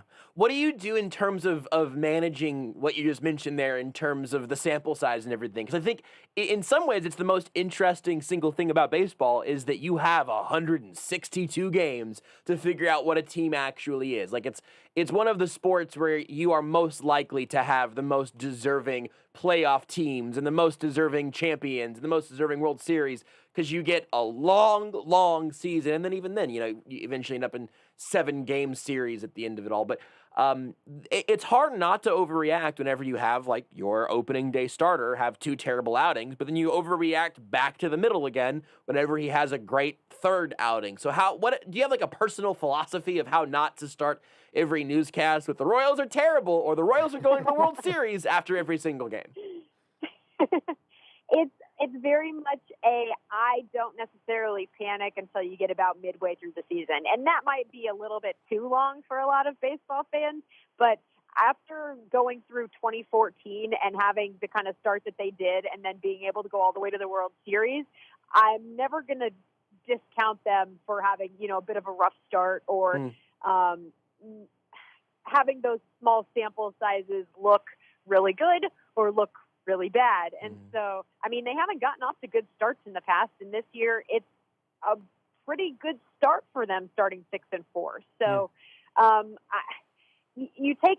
personally take everything kind of with a grain of salt. So I think that Royals fans can get a little excited because of the 6-4 start and what it means to this organization to be back at a point where these guys are excited. And like I bring up the Mike Matheny fist pump and the fact that he's doing that and getting the guys excited and letting them be excited. And Salvador Perez and even Danny Duffy have let out these yells the past couple games that just make you feel like it's 2015 all over again. So I think there's a reason to be excited, even though it's a small sample size. But my philosophy is that I'm not going to crown them World Series champions or say that this is the worst team in baseball until we get to about the halfway point. I think that's fair. I also love the Matheny thing. You're right. Whenever Danny Duffy got out of that, I think he had bases loaded that he was getting out of last night, if memory serves. It was a bad scenario. He got out of it, and then you can see him fist pump and scream leaving the mound, and Matheny's fist pumps from the sidelines and everything. And they brought it up on the TV broadcast earlier today as well, that Matheny was asked back in his introductory press conference, like, hey, what are you going to do differently from what you did in St. Louis, with the context of that being like, whenever you weren't very good at this, like, and whenever things got out of control a little bit. And Matheny's answer to that was, I'm going to like enjoy the victories and the successes more as they're happening. And boy, he's lived up to that. Like, that's one of those things where I would not have, by virtually any metric, said that the St. Louis Mike Matheny would be a guy that would seem like he's having fun with baseball, that would be fun to watch and be fun to play for. And Kansas City Mike Matheny has looked like exactly that. Yeah, and that's what's made it fun, and it definitely translates to the players, and the players feel it, and you can see it in the players. And I love that because I think it makes baseball that much more exciting. Yeah. But also from that perspective, in that he very much so sticks up for his guys. And whether that changes down the road, I don't know. But, I mean, I think the primary example of that is we're reporters. We have to ask tough questions. But earlier this season when they initially said that Mondesi was out and hurt, somebody asked him if he'd pretty much given up. Like, do you give up on a guy at this point in his career because he hasn't been able to be consistent? And Matheny he clutched his hands together and his knuckles went white while explaining why they hadn't given up on Mondi yet and how much potential he still has and how excited they are to have him as a staple and a star of this team and what he can bring to it. And I think that gives the guys a lot of confidence, and it gives them the ability to go out there each and every night knowing that their manager has their backs no matter what goes on. And even with Keller, you saw Matheny trying to explain why he's going through these things or give you the perspective of what's going through the pitcher's head. And then finally, once they get over that hump or have kind of gotten over that hump, he can go back and explain those conversations that were had inside the dugout or as he's walking to and from the pitching mound. And I think that is very good to see from a leader and from a guy right now who is leading a team that really needs that after the last couple of seasons that they've had. Yeah, I think it's super interesting. And again, specifically the different versions of him and what he's really, how Matheny has changed and what he's stood up for here and everything, I think has been one of maybe the more underrated, interesting stories in Kansas City since he got here. And maybe that'll change if they keep winning. All right, Dani, last question. Do you have a bug fact? When do I not have a bug fact? You've never not had a bug fact. It's time for Dani's Bug Facts! Quick context if you are a new listener to the show. Dani Welniak took a invertebrate zoology class in college, I think. I got all of those facts right? Absolutely. Yeah, almost as good as my bug fact. And she's got bug facts just stemming from that now and forever. She is also a resident bug expert. Dani, what is your bug fact for today? Large groups of fireflies will sometimes flash in unison purposefully. Huh. Interesting. They know that each other is flashing at the same time. Now, I can't get into the specifics of that because I'm not quite sure how that all works. But sometimes purposefully, large groups of fireflies will flash in unison. Huh! Very interesting. I had no idea that was a thing. So next time you guys go out and try to catch fireflies, you now know. Okay, this could happen. I love fireflies, and also at least twice now, one recently, we've put out poll questions asking if you call them fireflies or lightning bugs. I always grew up a lightning bug child, but maybe I'm a firefly adult now. I'm not sure. You can call them whatever you want. It's the same thing, so it's like crayon and crayon, right? Yeah, but that's like a dialect thing, right? Like lightning bug and firefly, I think it's very like regional. Have you always just called them fireflies? No, we call them back and forth. There's no specific, but I guess it's also like soda or Coke or pop. Yeah. Or whatever you call that. That's regional, right? Yeah, 100%. I think that's a great comparison. And I would love to go crack open a brewski with some shiny butt bugs, which is what I call them. Thank you, Dani. It is always an absolute pleasure to talk to you, especially when we just agree on things and you give us a great fact about one of my favorite bugs. Really a treat. Always here for it. Thanks, Brisco. Dani Welniak of KCTV5. Follow her on Twitter, not just for all of her sports news and opinions, but also her bug facts. You follow her on Twitter at KCTVDani. That's D-A-N-I. You almost certainly know that, right, listener? You have to know that. But at KCTV Dani on Twitter, you can watch her all the time, all over the place on Channel 5. Also, you have the Locker Room Show. You follow her on Twitter. Follow all their stuff on Twitter. And you'll find all their stuff because that's what Twitter right there. Find it. That's what Twitter is good for. Go find it. Find the people that you like and follow them. And then they'll tell you where they're going to do things and when and what and where and why and how. And then follow us regardless if you like us or not, and heckle us and compliment us. We don't care. Please follow everyone everywhere. It's a healthy way to live your life, I promise. My fingers are crossed. No, it's not necessarily healthy. You know what is healthy, though? Following Dani Welniak on Twitter. Very at healthy. KCTV Dani. You'll learn about sports, bugs, and life. The three Sometimes things you all need at to know about. once. Sometimes all at once. Oftentimes all at once. What was this segment about learning a little bit about all three of those things? I'm a better person. Still not a good one, Nope. but better. What else could you ask for? Did you know you can listen to Almost Entirely Sports anywhere, anytime? Well, you can. Just search for Almost Entirely Sports wherever you get your podcast.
This is Almost Entirely Sports with Joshua Brisco. Cleveland State has a coach named Dickie Nutt. And I'll now move on to another topic. On Sports Radio 810 WHB.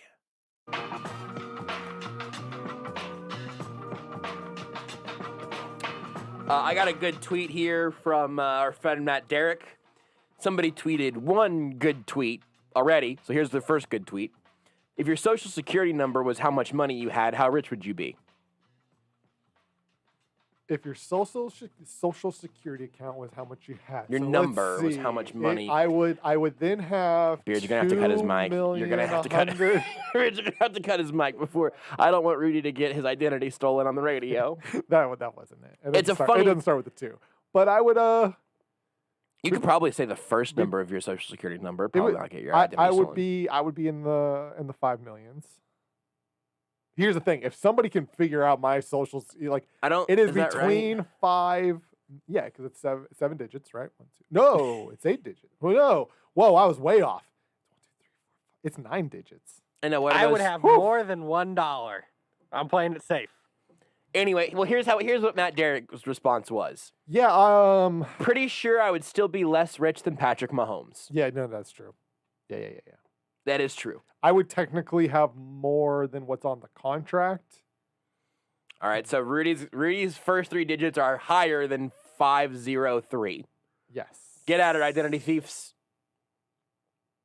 Rudy, you're playing a dangerous game here. What are your next 2 numbers? Because, see, I'm not telling you that. Are you sure? We got you to guess the first 3. Well, we got No, in I the said the second first. ballpark. I said the first one. It definitely starts with a 5. It is between 500 million and 599,999,999. We got the range. Yeah, if you can figure that out, honestly, like my identity's not great. Have at it. This is what you're not Like- realizing, Beards, is the best case, worst Like, case scenario for Rudy is that someone take- steals his identity and pays his student loans. Yeah, take my debt, please. Yeah. Like I would be thrilled. I also, Josh, just found on Etsy My social security number. a G Fuel shaker wall mount. Oh boy, it's $3. Just want to mount your G Fuel cups. You want to what? Mount your G Fuel cups. He heard you. I was just curious if anything like that existed. I was Here's- like, you know what? I'm gonna look this up. Here's the thing, Rudy. I want you to find happiness. I want you to chase your bliss. I want you to. I don't really like the way those look, so I wouldn't buy them. I'm afraid that if you have in your new apartment that you're going to be moving into a chance to finally maybe I'll decorate, finally put something up on the wall. a chance to put something on the wall for the first time in 3.5 years. I don't know if it's gonna happen. I'm Seems like a lot of afraid that work. if the only thing on your wall is your mounted G Fuel cups, that is officially a series wrap on Rudy Salazar's love life. That's my concern for you. Who's to say it hasn't wrapped a long time ago, man? At this point, just out here living my life. I just want that possibility to be on the table. Eh. And I think that having a bunch of G Fuel cups prominently displayed is slightly worse than an exorbitant number of Funko Pops and slightly better than a Oh, yeah. bunch of shrunken heads. I only have 4 Funko Pops. Slightly better. Do you put them in the G Fuel cups? I do not. No. I Couldn't really- have a couple couldn't really see Funko them, Pops. yeah. If they're a part of, I have them like on my bookshelf, like in front, like so. Like I have a book. I have a book same, a shelf. absolutely. As I fill up books, then I'll put stuff in front of the books. Like on said shelf. Totally chill to have, a few Funko Pops. I think if it's like if you have a Funko wall, I just want to talk, I'm just sort of curious why that's your aesthetic. And for me, I'll go a little bit farther with that too, where because I've just seen videos of people who collect them, but like they keep them in the boxes, so they just have like a wall Yeah. of them in the box. And for me, I understand there's a sense of like there's a collector, right? Keep them in mint condition. But they maybe make- there were some, but they also make so many of them. But like, I want them to be out. I want them to be like on a bookshelf. I want to Yeah, see them. I don't want to see them in the box. I think this is something that has really plagued our generation the most, and our kind of specifically like millennials. I don't know if Gen Zers are doing this or not. God, that's the old. I'm a boomer now. Yep. But like I for a long time, like whenever I got certain bobbleheads or whatever, I had an inclination of like, well, we keep those. Maybe this is all of our parents' faults instead of being. I don't know if I can blame my parents for my shortcomings. I mean, I'll do it. Absolutely. But where it's like, oh, and I think honestly, this was something that I picked up somewhere along the way, and I think my parents were probably suggesting I do the inverse of this. But it's like, well, but if I keep this this plastic bobblehead that there were 1 billion of these made already. If I keep these in here, maybe I'll be able to pay for college someday. And in reality, those darn Beanie Babies' fault. it's the Beanie Babies. And if I was going to use those to pay for college, I would have done that already, and I'm not going to. But with like old baseball cards from a generation or 2 generations before, when they weren't being mass produced quite like they are now, you do find some value. But the $1 pack of Score brand football cards that I bought 100,000 of over the course of the 2008 football season, those aren't worth anything. No. They were fun. Yeah. There's something for me to spend a little bit of money on when I had a little bit of money, I'll buy a box of them for $12 and have a great time opening a whole box and seeing if I can complete a full set. I got a Patrick Chung signed card in there at one point. Never sold it. Still have it somewhere. He's not Lawrence Taylor, so it's probably not going to matter. Close, maybe, some say. Yeah, some are saying. Some are saying. Some are saying that he's basically Ed Reed. People are saying it's a hot commodity.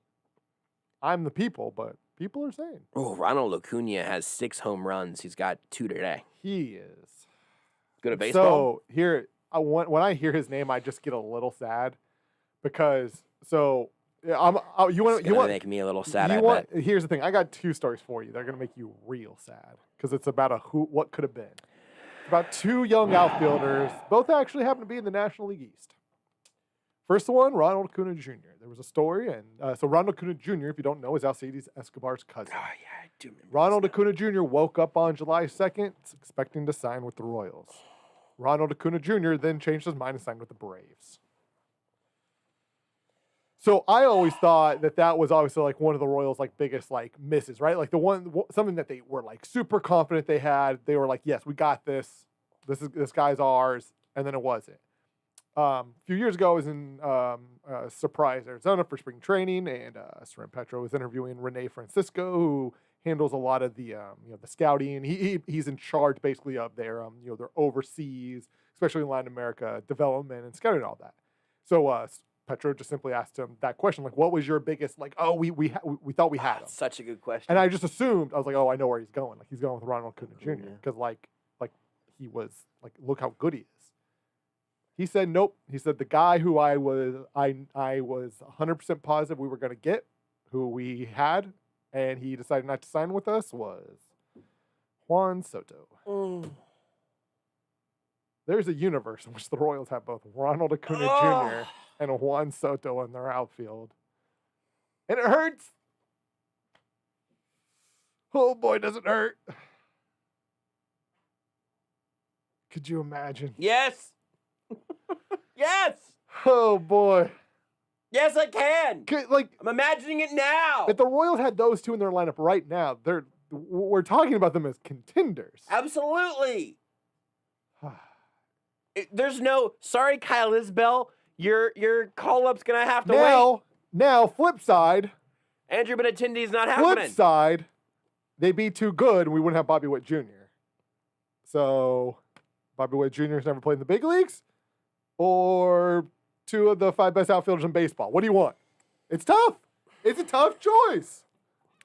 I mean, Bobby Witt Jr. has given us so much content over the last 2 years. I mean, we keep saying we'll get to him at some point. I don't think he's giving us any content. We're going to get to him. Ronald Acuna Jr. could have given us a lot of content also. Yeah. What's the blue-haired guy with the Marlins name? I thought for sure Rudy was going to know this. Not Marlins man. Blue-haired guy. He's got blue hair. He plays for the Marlins. He seems fun. Oh, I think I just learned about this guy this year. Yeah. No, he's hot on the scene. Oh, goodness. I know exactly who you're talking about. All right, but let me know. You find it. Tell me his name. Roster. I know exactly who you're talking about too now. I want the Royals need somebody with blue hair. I actually never heard of this guy. Chisholm, Jazz Chisholm Jr. Because I want to talk to you about this guy Yeah. because his name is Jazz Chisholm Jr. And you got to Like, that make is just sure a- you don't do any sort of first letter, last name, last letter, first name sort of confusion. Yeah, because like that is just a cool name. Like I remember when I first saw him, and like I think it was an ESPN package, and he was talking. I was like, I was like, this is legitimately the first time I've ever heard of this guy, and he might be the coolest guy in baseball already. Your name's Jazz Chisholm Jr. It doesn't get cooler than that. Yeah, as You're long JCJ. WWJD. I'll wear the bracelet. What would Jazz do? He's just a cool guy. His name's Jazz. You've mentioned that. Cool guy. Tasty food too. Great food. He's take Jazz he's to both Jazz. he's both a young up and coming baseball player, and a Louisiana Kitchen. He's got a 1.048 OPS this year. You know what he's hitting? A baseball, I would hope. Well, yeah. You know what his batting average is? 690. 269. Well, That's okay. it's not quite as good. Yeah. Nice. It's not as good as what I wanted it to I be. mean, it's as nice as it can be in baseball. Like you don't hit. he could I mean, you don't- 369. It'd be like 315. 369 would be 370, 380, whatever. Like, you know, I mean, for- 369 is like not super realistic. But it'd be If- better. And if he was hitting 069, he wouldn't be in the big leagues. And yet you'd call it nice. Yeah, 269 is nice. No, 069. No, you'd be in the minors. And you'd say it was nice No. in the minors.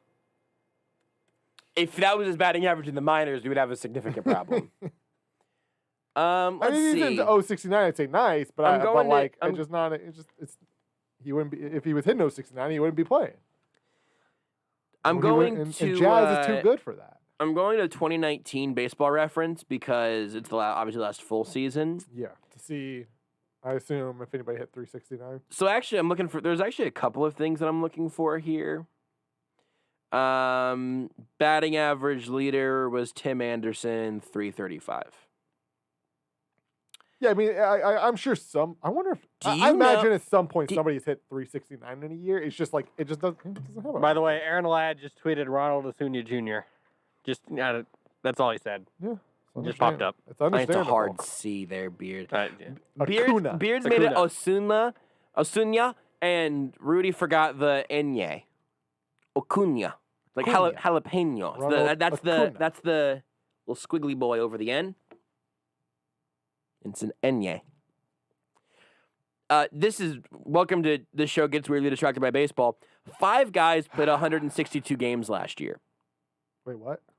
2 years ago. I was gonna Last say. full season. I was like- Last full season. I was like, wait, 2019. what? 2019. Wait, how's that possible? 2019, 2 guys played 160, or 5 guys played 162 games. Were two of them Juan Soto and Ronald Acuna? No, but 2 of them Junior? were Royals. Yeah, that actually checks out. That sounds like a radio tease to me. Witt. And Oh, was it Jorge? Because he DH'd like all year. it sure was. Yeah, I He was didn't thinking, strain yeah. his butt at all. Did not strain the butt because they basically just left him as a DH. You don't strain your butt when you're DHing. Strain your Beards- butt in the outfield. Did you? No. What? Okay, I have a legitimate. Do you know who led the league in at bats last year? Last In 2019, year? 2019. Um, It was Witt. It was Witt. yeah, that checks out. I have a stat though. If you're sitting here, Led baseball and hits. if you're sitting here right I now, think American League. and you're actually. thinking, man, I love it when this show talks about the Chiefs in the NFL draft, Yeah. but I really want them to talk about who led the league in triples in 2019. Well, don't honestly, you go anywhere, because you'll find Salvador out. Perez. Next. Take the show with you wherever you go. Listen live on the Sports Radio 810 mobile app and 810WHB.com.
This is Almost Entirely Sports with Joshua Brisco. So Lair had like a butt strain again. What was his injury that he had in spring training? Was it abdominal? A butt strain sounds about right. Now we gotta look this up. It sounds better than anything else that could actually be true. So, I mean, let's just go with it. It was an oblique injury. You mispronounced butt strain. On Sports Radio 810 WHB. In 2019, 4 players in baseball had 10 triples. Mm-hmm. One of them was the Arizona Diamondbacks' Eduardo Escobar. The other 3 were Royals. Ronald Acuna Jr. and Juan Soto and Bobby Witt Jr. It was Whit Merrifield, Hunter Dozier, and Adalberto Mondesi. Close. That's wild. That's crazy. Yeah, I'm not surprised about obviously Merrifield and Mondesi. Even though like that, it's like the odds of them having 2 would be pretty crazy. But like Hunter Dozier also getting in there with 10. 4 guys had 10. 3 3 of of them them were were Royals. That's what speed do. Do you know who led the league in singles in 2019? I bet it was Witt. You'd be correct. Do you know who? Because I think he led American League in hits. That All right, year. quick. Who led rapid fire? Who led in adjusted OPS plus? Oh boy, in baseball? Yeah. Ronald Acuna Jr. No, Mike Trout. Yeah, How about checks out. adjusted batting runs? Ronald Acuna Would be Jr. Mike Trout. Checks out. Adjusted batting wins. Juan Soto. That would be Mike Trout. Close. Base out runs added. Tim Salmon. That'd be Mike Trout, not that fish guy. Base out wins also added. play for the Angels though. Would also be Mike Trout. Tim Flounder. At bats per home run. Ronald Acuna Jr. That would be Mike Trout. Pretty much the answer to all the advanced stats is Tim either Salmon. Mike Trout or Christian Yelich Tim Salmon. and no other fish guys. Don't forget about him. We'll talk to Mike David Gruber. Lesky about Mike Grouper. You are listening to Almost Entirely Sports with Joshua Brisco on Sports Radio 810 WHB.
I'm Mark Robbins. The NBA on ESPN. It's Wednesday. We got a doubleheader in Game 2 underway in Memphis. And about 3.5 to go in the first quarter. Memphis and the Dallas Mavericks tied at 23. Grayson Allen feels like he's back playing at Duke at Cameron Indoor. He's 4 of 5 from the floor. He's got 12 points to lead the way for Memphis. Again, that one on ESPN and the ESPN app. In Game 1, the Nets, without it, the injured James Harden, and the resting Kevin Durant took on the Sixers. And Joel Embiid for Philly, not resting, not even idling much in this one. 87-79, back to an 8-point game, and now Embiid, a little Euro into the lane. Count it, and one as he hits the deck. Wow, he was coming from left to right, losing his balance, got fouled, tossed it at the basket, and down it went. I was waiting to hear you describe that one, Kesty. I'm really happy, as I usually am, that I'm not doing play-by-play. Mark Kestisher, PJ Carlissimo having a little bit of fun with the call on ESPN Radio. Embiid finished with 39 points, 13 boards, and the Sixers hang on for a 123-117 win. Elsewhere, Milwaukee over Minnesota, and Cleveland beats Charlotte in the big leagues. The Nationals shut out the Cardinals 6-0. Boston takes 2 from the Twins in Minnesota. Red Sox have now won 9 in a row. And in college basketball, Arizona hiring longtime Gonzaga assistant Tommy Lloyd to be their new head coach. And ESPN's Jeff Borzello reports Cincinnati will be hiring UNC Greensboro's Wes Miller as their new head coach of the Bearcats. Hey, it's Greeny, and Thursday we're officially 2 weeks from the start of the draft. Want to know what the front office of your team is thinking? Louis Riddick knows, and he'll join me live. It's Greeny, starting 10 a.m. Eastern on ESPN Radio and ESPN Plus.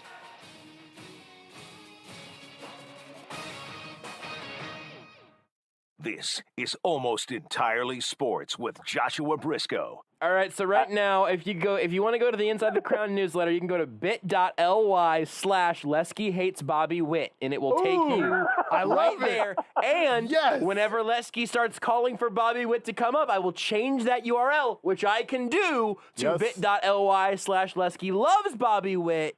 But right now, bit.ly/Lesky hates Bobby Witt. On Sports Radio 810, WHB. The link works. bit.ly/Lesky hates Bobby Witt. You can go check out Inside the Crown. Alternatively, you can go to insidethecrown.substack.com to read all the latest work from David Lesky, who joins us now. You can also follow him on Twitter at DBLesky. And Lesky, we've just had a couple of really normal, just sort of straight up and down average baseball games these last couple of days. No real big storylines, no long-term implications. It's been really relaxing. Yeah. Well, today was better. Yesterday was stressful. I did not at any point think they were going to win that game, even though they never trailed at any point. I was like, at every step of the way, I'm like, all right, well, it's 6-3 after this. No, it's 3 outs. Okay. Oh, well, they're going to hit a 2. Nope, man, 3 out. Oh, there's a ball off Jared Walsh's junk. That's over. That was it. And, yeah, so yesterday was a little more stressful. Today was one of those that you just kind of sat back and watched. I don't know if you realize this, but with the Clevelanders getting perfect gamed right now, and probably got that going notification. To lose, the Royals are about to have the second best winning percentage in the American League. Heck yeah, we when are. this day is over. So I'm just saying we're talking about a first place team right now, and we can only probably say that for this show, probably for the rest of the year. I mean, listen, I think I don't want to. I'm going to say we're going to say it today, and then whatever we say tomorrow, we'll cross that bridge when we get there. Day after tomorrow, that's fair. We'll you know figure what? it out. Here's the thing, though. We can say it any day we want. It doesn't have to be true. If we believe it to be true, it is true. That's my motto. You can't lie on the radio. Oh, you're right. Ugh. That's Forgot illegal. about that lie detector. I know. No one's ever lied on the radio before. Anyway, today brought to you by our sponsor, this thing that'll fix your droopy wee-wee. I love it. It's a great product that'll fix it. Never lie. Can't lie on the radio. Let's start with today. You can work backwards because I think we've had actually like pretty interesting things happen the last 3 games. But you're right. Today wasn't stressful. It was for me, today was a little bit stressful just within the larger overarching storyline of what's Brad Keller going to look like this inning. And there were a couple of scares. Rudy was pointing this out earlier. Didn't exactly get a bunch of help from his defense, but I was just sort of always a little worried that maybe the bottom was going to fall out for Brad Keller, and it didn't. And then I guess you didn't have anything to worry about after that. Yeah, I was at the game, so I didn't get a chance. I was, at kind of not the typical television angle, that you get to see everything. And so I went back because, for you, I did this. I went back and I literally went, I don't know, Baseball Savant, and I pulled up. There were a few at-bats that I had in my head that I thought, I don't know that he pitched that well. He got lucky. No, he pretty much did whatever he wanted to Angels hitters, and it was nice to see. Yeah, he got in a little trouble here and there, but he didn't get hit all that hard. There wasn't he gave up 3 barrels in his first 2 games, so that's like the perfectly hit ball essentially. None of that today. He only gave up 5 hard hit balls out of 17 that were in play. He got some strikeouts, which he doesn't typically do. I mean, it was a really nice Brad Keller game. 98 on the gun in the 3rd inning to Ohtani, and then the next batter with Trout, I think it was 97.8. So, I mean, he was throwing hard. I'm still a little bit wondering why he's not throwing his slider quite as much. He likes that pitch, and that it's still in the back of my head, because it's one of those things, like when you start to think about something, and then the results, not even the results, but the data backs up what you thought 2 weeks ago. It's really hard to get off that thought. It's like, I thought, okay, he's throwing fewer sliders, that might be a problem for his elbow. And then he just keeps throwing fewer sliders. I can't get my head away from it entirely. But today he looked good. He looked really good today. The thing that I noticed, and I'm writing about this for tomorrow, Cam Gallagher kind of just set up and let the ball move, which all those stories about Brad Keller, the ball moves a lot. Just throw it to the middle of the plate and see what happens. I feel like Gallagher kind of coaxed that out of him today. Interesting. Yeah, I didn't go back to see if Perez was doing the same thing in his last start. So it's not necessarily Gallagher's the answer when Keller pitches or whatever, but I think Gallagher's a really good catcher. He's very sound behind the plate. I think that, if there's a catcher who you want in there when your pitcher's in a slump, Gallagher, I think he's a good guy to have back there. And it worked. It worked today. Hopefully, I think his next start, it'll be against the Rays, because he won't pitch against the Blue Jays this weekend. So Rays don't have much of an offense, so he has a chance to keep getting right, which is a good thing. Yeah, that's interesting about Gallagher. I hadn't thought about that very much. We talked about this after 2 Keller starts of how many starts do you give it before you get like really worried? How many good starts before you stop worrying about him at all? And is it more going to be about him going back to the slider, I guess, than the results? Well, I don't think he necessarily has to go back to the slider, because the thing is, he only threw it, I think, 21% of the time today, but also his fastball was really, really good. I mean, why would you throw a pitch that? Look, I love a good slider. You go on the Pitching Ninja Twitter account, and you're going to see a lot of really good sliders and really bad swings. Problem with a slider, sometimes they just kind of hang, and when they hang, they get destroyed. And so, I love a good slider, but even the best pitchers of the best sliders will hang them occasionally. And a really good fastball, it's a lot harder for that one to get mauled, like you saw with the Yermin Mercedes home run from last Thursday. You just don't see it quite as much on a 97-mile-per-hour fastball. So I think that there might be a reason for that. So, I mean, to answer the question, I don't know what the answer is. If he goes out Monday, I guess, as long as there's no rainouts, which it looks like there probably will be on Friday. But if he goes out there in his next start and he goes 7 innings and gives up 4 hits and no more barrels and, kind of does Brad Keller things, I'm probably pretty close to okay with him. It may be one more start after that, but the track record is long enough that it's not going to take a whole lot to get me away from worried, I guess. It's going to take more to get me worried than to get me away from it. Yeah, I think that is completely fair. because it's what the larger sample size has indicated versus the outlier, and a couple of outlier games are easier to write off than a couple of games that look, much more like what you've expected. I don't know. Is there anything else from today's game that you actually do think is super interesting? I mean, Salvi's continued to just look excellent at the plate, which is a lot of fun. Was there anything specifically from today outside of Brad Keller? Also, the bullpen was interesting, I guess. So maybe there's a couple of things. Well, I think, first of all, Mike Matheny continues to be really good at managing a bullpen. Yeah. What? Right. You're right. I'm sorry. Did I just say those words in that order? Yeah, he's doing a great job. We weren't really sure because we talked about this last season, and it was a 60-game season where you can be a little harder on your bullpen armors because they don't have to go 6 months. Mm-hmm. And you thought, okay, well, let's see what he does in a one. No, he's doing the same thing.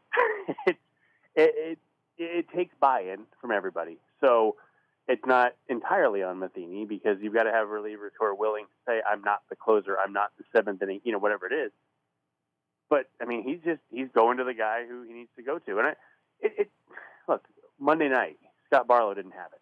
And he goes to Scott Barlow quite a bit. And I think it was just one of those things that he probably should have not on Monday. The Royals weren't going to win that game regardless, so it didn't impact the outcome. But for the most part, I mean, I feel like he's just got a really good pulse on who to go to and when, and it's worked pretty well so far. The bullpen they've had their hiccups, sure, but in general, I think he's been really good with that. The other thing, the numbers will not show this, and I wrote this morning, and then I noticed today during the game, Jorge Soler, I think, is close. I think he's like right there because last night he had two swings that were, I mean, he just missed the ball, and he ended up popping up routine flyouts, which you look at and you go, well, that's not any better. Well, it's better than swinging and missing, but he just looked more comfortable at the plate. Today, he did strike out once, but in the plate appearance he struck out, he laid off at least two pitches that 2 days ago he is just flailing at. I don't know. I just think the swing looks better. I think he's right there. And I wrote this morning, he destroys Tigers pitching in Detroit, and they are heading there after their homestand. So if he can take these next 7 games and kind of ramp up, we might be looking at like 12 home runs in 3 games the way he hits in America. So I think that's worth watching. Like I said, the results weren't there at all today, but I continued to see things that I started to see last night. So it's encouraging. And look, we're talking about like these really minute victories that nobody cares about, except for in the course of a season, guys go through slumps and they come out of them, and you start to see them come out in different ways. And I just think he's getting a lot closer. So that was a really nice thing that I saw today. Yeah, I think that's interesting. I think that's worth keeping an eye on because you're right. I mean, whenever he is no longer slumping, it's not going to just happen in and at bat. There's going to have been a lead up and then hopefully a payoff there. I want to talk about Matheny more because you mentioned the bullpen usage. It's been fascinating and really good. We're talking to Dani Welniak last hour, and we were talking a little bit about like the animated, like excitable Mike Matheny that we've seen, and then also how that's translated to at least the pitchers. But I think there was a play today, and I kicking myself that I can't remember specifically what it was. But it might have, I don't know, I couldn't tell you. There was something on the bases, I think, today. It was like, oh, there's a little excitement there, and there's like an energy to the team at the moment that I think, if it doesn't start with Matheny, it continues with him. He even talked back a weekend or two ago whenever he flipped Salvi and Santana in the order, because the logic there was, the spots that lead off more in later innings and the analytics of that also supporting all those things. And I mentioned all 3 of those little snippets because those are all 3 things that I was very skeptical about seeing that evolution from St. Louis Mike Matheny to Kansas City Mike Matheny. And it's all been there, and it's all been good. Like it's all made sense. It's had results. And I was not going to be the world's biggest optimist on on Mike Matheny having some significant changes in so many different aspects of his managing, and it seems like they've pretty much all come through. Yeah, he's a different person. Yeah. I mean, when he was hired, I was not only pessimistic, I was unhappy about it. It was in my mind a bad hire. Yeah. And I was, to this point, dead wrong. Yeah. and you know, in our defense, we can only know what we know. Sure. And what we knew is what happened in St. Louis. And the thing that really encourages me about Matheny, I mean, yes, in general, the fact that he's been willing to change, but he won in St. Louis. They were good. Now, they weren't as good at the end as they were at the beginning, which kind of points to the fact that it was LaRussa's team that he won with and all that. But he still won. He's got a really good career winning percentage as a manager, and it's really easy for a guy like that to say, "I don't care what you think. Have you won whatever percentage of games in the majors as a manager? Because I have." Mm-hmm. But he didn't do that, and I think, when you take it back to Ned Yost, I think Yost was similar. Now he didn't. I don't. It's a different time. Yeah. Even a decade ago is totally different. But I mean, the biggest thing Ned Yost talked about, he learned how to handle the people in the organization. He leaned on his coaches. He was more open to players kind of doing what they wanted as long as they were doing the right, all that stuff. He changed too, and I think Matheny is following that lead, but in an even bigger way, because it's impacting not just the way he handles the team, but game situations. I mean, you mentioned the Santana and Salvi swap, and that's, by the way, that'd be a great sitcom. And that's really cool that the Royals have a manager who said, "Hey, this is why this will work," and it makes sense. It's not, "Hey, we've had Alcides Escobar lead off because we win." Right. I mean, look, it worked. Right. They won, obviously, but there's a logic behind this move, and I think it's mostly coincidence, but both those guys have done pretty well since they moved them, so it's worked out pretty well, and I think there is something too to occasionally you have to shake things up. Okay, people talk about like when you're dieting, sometimes you need to have a really bad meal to jumpstart your metabolism. Sometimes you need to move the lineup around to jumpstart the offense, and even a little switch can do that. And that's not analytical or anything, but it's mostly anecdotal. But when the analytics support it too, you're like, okay, we'll give that a shot. And look, he's also, it's much less, and it hasn't had the impact yet, but he moved Taylor up to 6 and Dozier to 7 when Dozier was struggling too. And that's a more traditional manager move, I think. But he's not afraid to make those moves. And I think that, the thing that the enthusiasm you mentioned, but it seems like he's worried about tomorrow, because you have to be worried about tomorrow, but he's really worried about winning this game. And there are so many managers who manage in like a 4-day block, basically.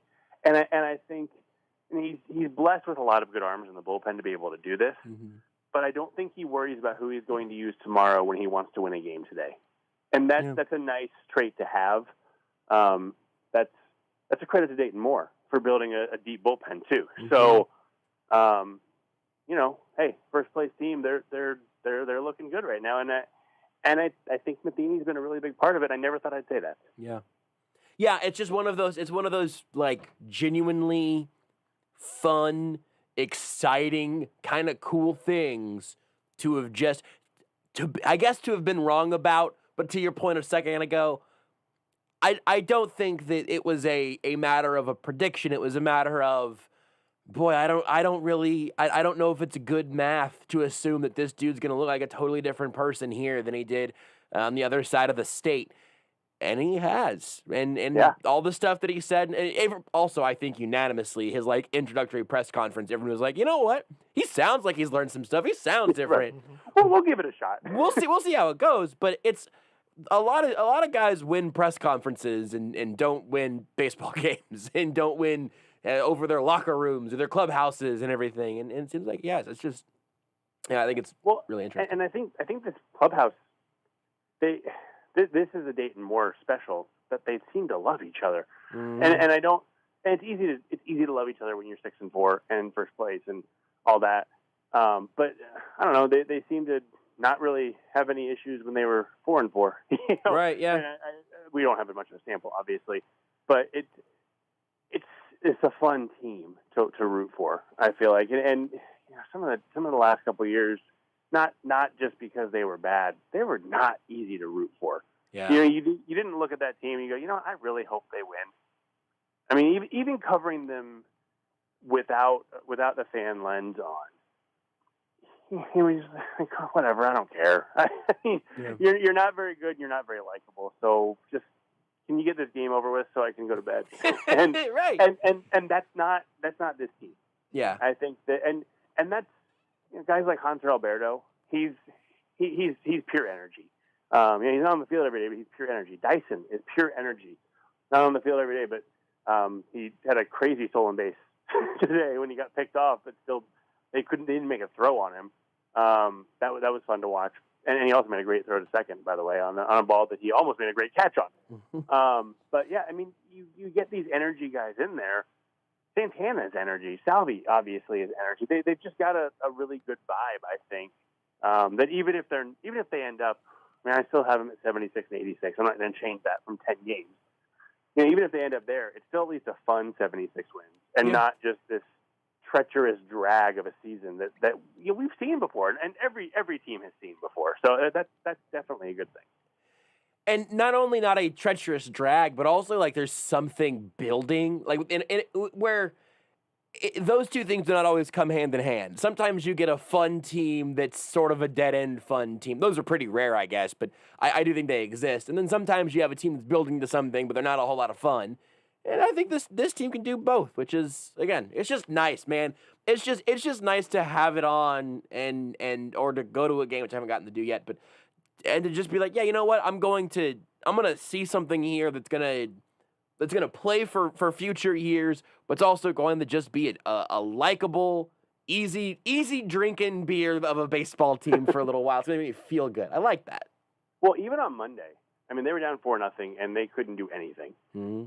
Andrew Benintendi hits a rocket long foul ball that woke the team up. Like, when has a foul ball ever been the catalyst for what ended up being? They scored 3 runs. I mean, they got back into the game.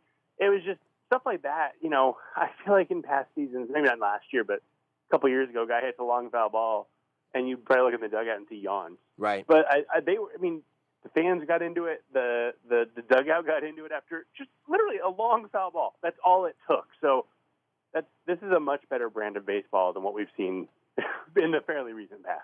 Yeah, it's fun. I like it. Okay, I want to talk about the other pitchers that we've seen the last couple of days because I think you've got interesting stuff on both of them. Let's start with Danny Duffy here because whatever his story of the season ends up being, I think it's going to be interesting regardless of what it ends up looking like. But we got another Duffy start, and you thought what of what we've seen now from him with a slightly larger sample size? I thought he was better in the second than he was in the first, and he was so good in the first. I mean, he seemed like he was attacking hitters differently in the second start. I thought, you know, the velocity was crazy. I can't remember. I wrote it and I forgot what it was. It was he had the fastest fastball since like 2016 or something like that. I can't remember the exact date there, but I mean, September 13th, 2016. Just for your sake of knowing you were real close. Thank you. I appreciate it. Well, I mean, I wrote it. So I feel like you also wrote it a little while ago. Like, I mean, it was. Listen, Lesky. In a second, I'm going to ask you what you thought about Mike Matheny's bullpen usage. Like, that happens. Yes, that's fair. But yeah, I thought he was really good. I thought everything was crisp. We talked about this last week. I feel like we don't talk about Duffy's changeup enough. Yeah. And I guess if I keep saying we don't talk about Duffy's changeup enough, we probably talk about it too much. Maybe I don't know. There's some line that we're about to cross. It's just that people don't listen to us enough. It changes the target moves. Mm-hmm. That's what it is exactly. People don't listen to us talking about Duffy's changeup enough. They really don't. And it's really good. It's a really good changeup. It's the Volquez changeup, the Vulcan grip thing, and he just uses it really well. He's gonna have a bad start at some point. Sure. He's gonna have a bad inning that everybody's gonna go, oh, Duffy's back. and look, he might be. I don't know. It's 2 starts. He's had 2 good starts in a row many times in his career, but he looks really good out there. And I mean, on this team, he pitched the 4th game of the year. Is he the 4th starter or the 3rd? I don't know, but if that's a guy in the middle of your rotation and not at the front, I feel like you're talking about some good things for the rotation. And I liked what I saw. Yeah. Here's something that I don't think we talk about enough is the middle of rotations. It was something I ended up talking about with Brad Keller on one of the Baseball Tonight shows recently. Like, if Brad Keller is your quote unquote ace, which I've also compared this already, but not every opening day starter is an ace, just like not every starting quarterback is a franchise quarterback. But if Brad Keller is in the middle of your rotation somewhere and these young pitchers end up taking the 1 and 2 spots, you're building a real rotation there. If Danny Duffy is somewhere down towards the bottom of your rotation, you've got some actual juice up in front of him, and that matters the whole way down. Like, the depth there, I think, is really important, and it's something that not enough people are listening to us talk about.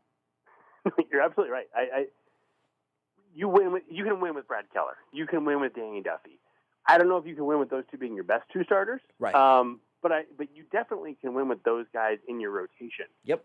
And the answer is probably not Mike Minor as your 2. He's a nice bridge. I'm fine with that.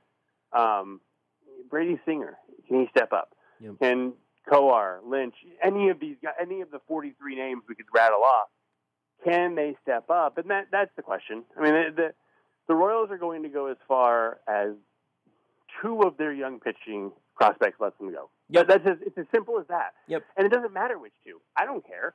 I don't care if it's Singer and John Heasley. I don't care if it's Coar and I don't know, Alec Marsh. I don't care who it is. 2 of them need to step up and be a 1 and 2. Yep. And maybe even a 1 and 3. Really, you can win with a deep lineup with even a 2, with 1, 2, 2 3s, and a 4 and a 5. I mean, you can win with that rotation too. But the top 2 are probably going to have to come from those young guys, unless they go out and spend some money, which they could too. But I think this quote unquote rebuild is going to go as far as 2 of those guys let them go. Yeah, I think that's a good call. Let's talk about Singer some here, because you wrote. I love the concept. The inciting incident of this is very good. Tell everyone why Brady Singer could stand to be a bit more wild. Yeah, I mean, the biggest thing is he's too much in the middle of the plate. You know, last season when he was successful, he was working the top of the zone and with his fastball, and the bottom of the zone with his slider, and below the zone too with his slider. And then Monday night, the stuff was good. He was sharp, I thought, but he was hanging out too much in the middle of the plate, and because of that, he got hit. Now he gave up 1 earned run because the defense was. I'm truly convinced that at the end of the year, that will be one of the 2 or 3 worst played games they play all season long. It happens. Every team's gonna have those games. It just when it's early, it's one of 8 games, and it's a huge sample in the small sample. Eventually, it'll be a small sample in the large sample. But he put his defense in a position where they had to make plays because he was giving up a lot of hits, a lot of batted balls because he wasn't working the edges of the zone. And so, I don't think it would be the worst thing if he threw a few more pitches outside the strike zone. You can't let a hitter get comfortable. He was so much in the bottom third of the zone that the eye level just never changed. And then in the 4th inning, they started to throw a little bit up, and he was more successful. And that's not a coincidence. It's the fact that you have to mess with hitters. It's timing and their eye level. Those are the 2 things that get you success. You can move their eyes and you can change their timing. You're going to pitch well. And the problem is he doesn't really have a pitch that messes with their timing, so he really has to rely on eye level. And he just didn't do it on Monday. And I've seen it a few times with him that he kind of gets real comfortable in a spot and then he gets hit. So I would like to just see him a little bit more wild to be able to. You've got to make a hitter uncomfortable, and that's just one way to do it. And he sometimes doesn't do it enough. I think the eye level thing. This is probably me being the baseball amateur or whatever that I am of trying to. I really like a clever little thumbtack that I can put into the wall to add other things onto because eventually I'm going to get lost in the various acronyms for stats that I want to understand very badly but don't fully. The messing with timing and eye level as a bit of a simple summary is so good and seems so simple. But so now what does Singer do? What do the Royals do? Is that a coaching thing? Is that something that maybe if he's just more intentional about, he can get back to? Because, again, it sounds like you believe that he has the stuff to do that. It might just be a choice. Is that accurate? It might be a choice. And look, I didn't look and see where Salvador Perez was setting up every time. He may have just missed his spot. It's funny because he throws down the middle, and that may be that you totally miss your spot, even though it's a perfect strike. So I don't really know what the answer is. But if you look back, look at his starts in September when he dominated the Tigers a couple of times, which a lot of people dominated the Tigers, but still he did it. Those starts, you're seeing fastballs up, sliders down, inside, outside. I mean, the hitter, they can't get comfortable in a spot. And he kind of did that. It looked like he was trying to do that against the Rangers, but he just had zero command. So when I think he needs to be a bit more wild, just a bit, not all the way there.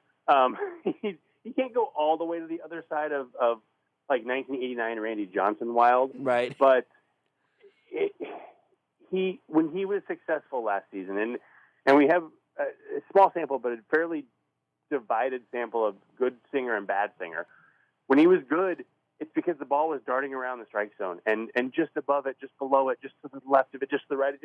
He was moving the ball around enough that, like I said, the hitter just couldn't get comfortable. And he just didn't do it on Monday. But the fastball is good. It moves. The slider is good. It moves. His changeup was actually pretty good against the Rangers. He only threw 2 on Monday against the Angels. So didn't really get to gauge that at all. And that would be a thing that would change timing as well as eye level if he can master that changeup or at least make it an average pitch. But yeah, he just needs to do a little bit more. And I don't know that he's ever a 1 or even maybe he's not a 2, but if he can get that consistently, he's an easy 3 in a rotation. And again, that's a guy you can win with. Yeah. I think I am so excited to see him pitch again to see if that changes. And I'll let you go on this. I don't know if you've got MLB TV on or not, but Carlos Rodon just got through the 8th with at least 2 strikeouts that inning. I didn't see the first out, but at least there was a pop out and 2 strikeouts in the 8th.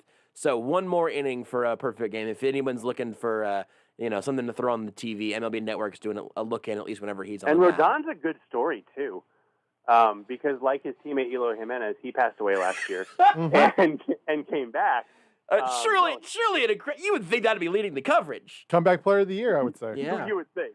But no, he was a disaster. He had like an 8.5 ERA. He couldn't. His fastball was down to like 91 last season. His soul died. I don't know if you remember the Bob Nightingale tweet when he was re-signed. They re-signed their closer. Carlos Rodon, who's never pitched in the 9th inning before. What? I do. That might be my best data point on Carlos Rodon is remembering that tweet and people dunking on it because it was very funny. I thought it was great. But, so it's a really good story that, I mean, look, you get an asterisk when you throw it against the Indians, but still, it's a perfect game is a perfect game. So that's exciting. Good for Rodon, and he's going to put the Royals in first place all by themselves. Just good news all the way around. Lesky, always excellent to talk to you. Enjoy, I guess, just being at every single Royals game ever, because I feel like have you been to every home game so far? It feels like you have been. I missed 2. So, and I'm not going tomorrow, so I'll miss 3. Look, the ratio is going to get worse. I just happened to go to a bunch early. I would rather go when it's a little chilly than go whenever it's 175 degrees. So I feel like you've stacked your lineup appropriately. Yeah, it's worked out okay. Yeah, it's been pretty good. All right, Lesky, we'll let you go. Thank you again. And if you want to read what Lesky's writing about, everything that we've talked about so far, there's been something about it so far on Inside the Crown, and you can go check it out at bit.ly/LeskyHatesBobbyWitt. Thank you, Lesky. Yeah, thanks, guys. You could also, if you'd prefer, just go to insidethecrown.substack.com, although I don't know why you would, whenever you can see for yourself that the bit.ly does, in fact, work. You also follow him on Twitter, at DB Lesky. I imagine we'll get a conclusion on the perfect game thing by the end of tonight's show. Should happen. We'll take a break. We'll come back in a little bit. We got some draft stuff we could talk about. Oh, I have to explain how I hurt my mouth, and we'll do a check-in on Rudy. He's playing through pain. Mm-hmm. I'm playing through pain. Rudy's was probably more painful. Mine's definitely more embarrassing. It hurt. And maybe, you know what? Listen, this show's been all about the radio tease. It hurt. And we will let you in on what happened and our various injuries, which career-threatening for the radio business. Yeah, not good. Playing through pain. We'll explain why next.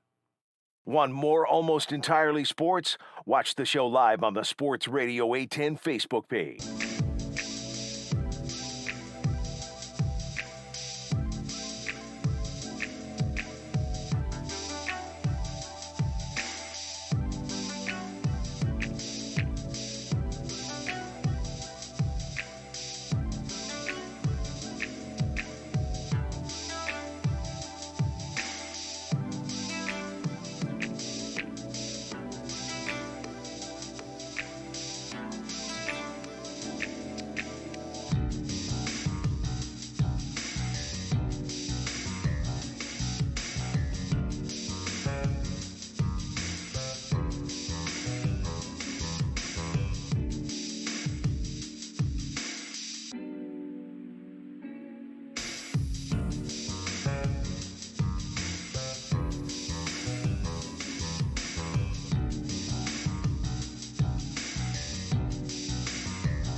This is Almost Entirely Sports with Joshua Brisco.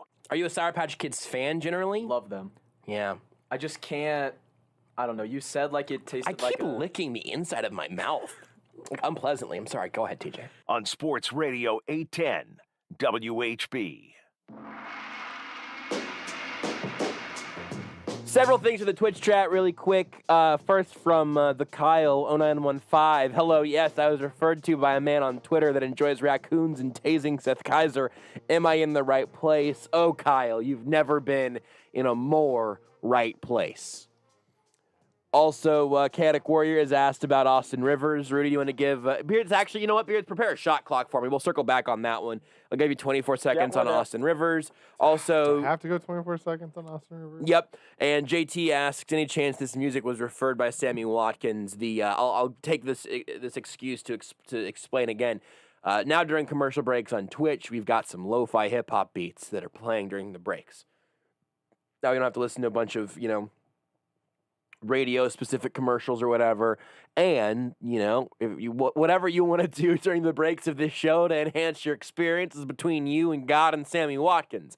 But I will say that the royalty-free lo-fi hip-hop music that I found to put for the music breaks, the only album of such genre that was available on the site that we use for royalty-free music was called #420BlazeIt. Heck yeah. And then it was like vaporwave, lo-fi, hip-hop, chill beats, relax, weed or something. I don't know. But your radar there was pretty close, JT. All right, hit me with the shot clock. Beards! The Denver Nuggets have signed Austin Rivers. He is going to be a 1-to-1 Jamal Murray replacement. And Rudy, your thoughts on Austin Rivers signing with the Nuggets? The season is back on. I mean, it's fine. Like, I don't know what else they really could do that's better. I don't know what free agent is necessarily better, and it's obviously past the trade deadline, so it's not like they can go trade for somebody. He's somebody who obviously can score at a decently high level, right? Has that capability. He hasn't done it much for a few years, but has done it in the past, and they just need somebody else who could score, I guess. That's fine. Also pretty decent defender. Yeah. It doesn't change anything. Like, it's not a bad move. I think it's probably the best move that they can make. But I think their ceiling is winning a first round playoff, winning a round one series, depending on who it's against.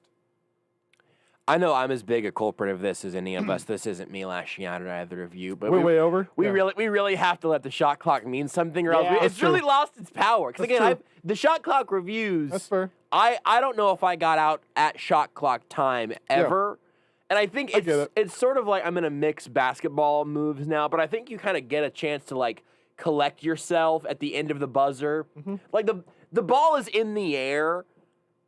You've got to finish your thought in like a second as the buzzer is going off or as it's wrapping up, because the ball's in the air right before the shot clock buzzes, but it's got to go in by then.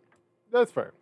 We just have to, again, this isn't really, oh my goodness. Oh my goodness. I don't have it on in here. Gotta see the replay. Oh, it's on. You could have, I knew you wouldn't change. I will be interested to see the replay.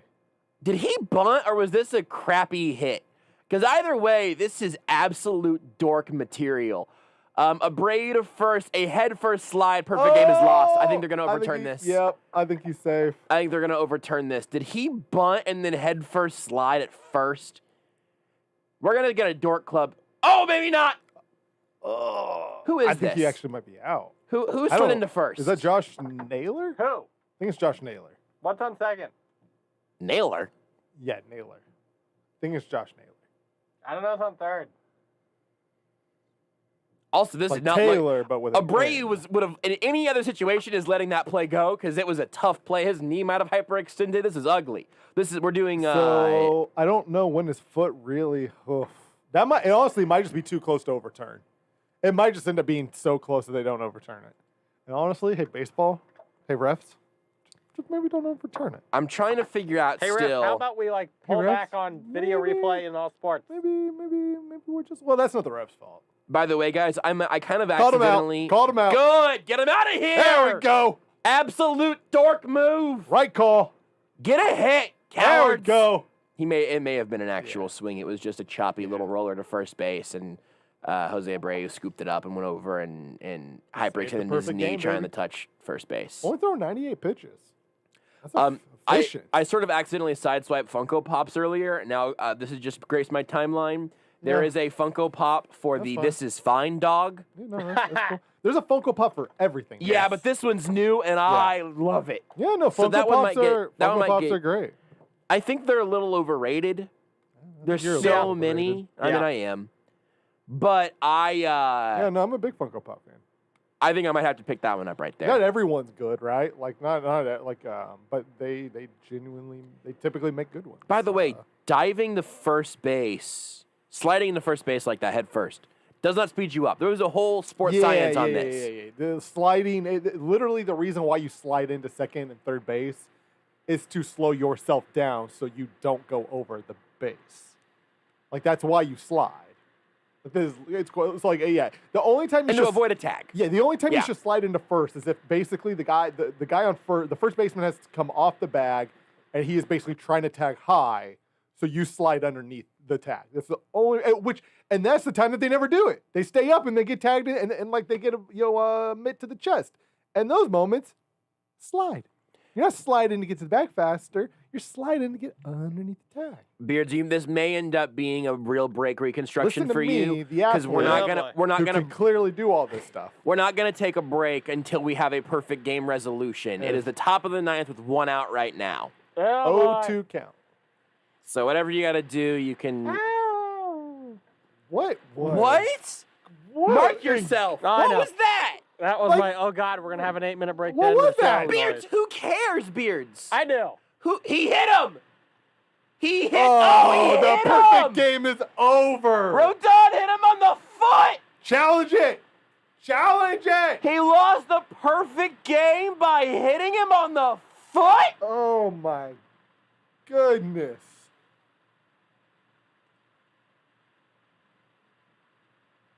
He didn't attempt to get out of the way. Call him out. Now it's a strike. He didn't move. Incredible Oh dork my material God. from Cleveland. Incredible dork. He's gonna have to You settle gotta- for a no-hitter. You gotta move that foot. You gotta move the foot. Come on. You had to put a little bit of effort into it. Dorks, all of them dorks. Cleveland's bunch of dorks. It's a dorky city with a bunch of dorky teams. Dorks. Just all dorks. Move your foot, you dork. Bleeping dork. You gotta hit this guy too. He almost did. now this time you gotta go with the next guy's head. You gotta really make it You gotta count. load the bases with bean balls here. You just gotta go at people now. How did you hurt your mouth, Rudy? So I was just eating my dinner. What was it? and, What was the food? Turkey sandwich. A little bit of lettuce, a little bit of tomato. What are you nothing saying, special. Beards? Is this the last segment? Are we doing that still? Maybe. Depends on if we get if there's a hit, we're out, and if there's a no hitter, we're sticking with it. I was just eating my sandwich. What kind of sandwich? And turkey. A little bit of lettuce, a little bit of tomato, a little bit of cheese, a little bit of turkey. And what happened?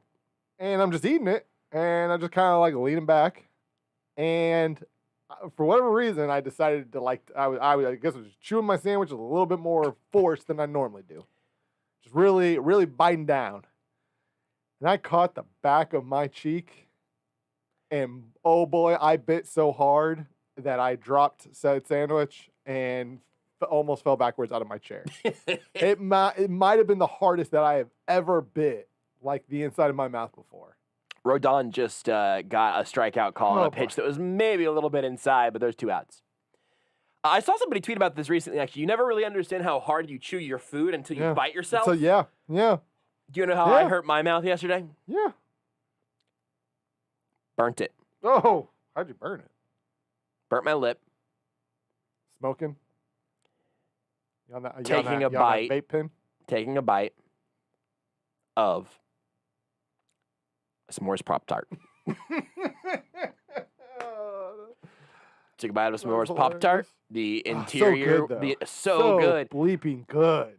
The interior was lava hot. Yeah. Just absolutely lava in the middle. Chocolate, really burning. Really toasty boy. And burnt my lip.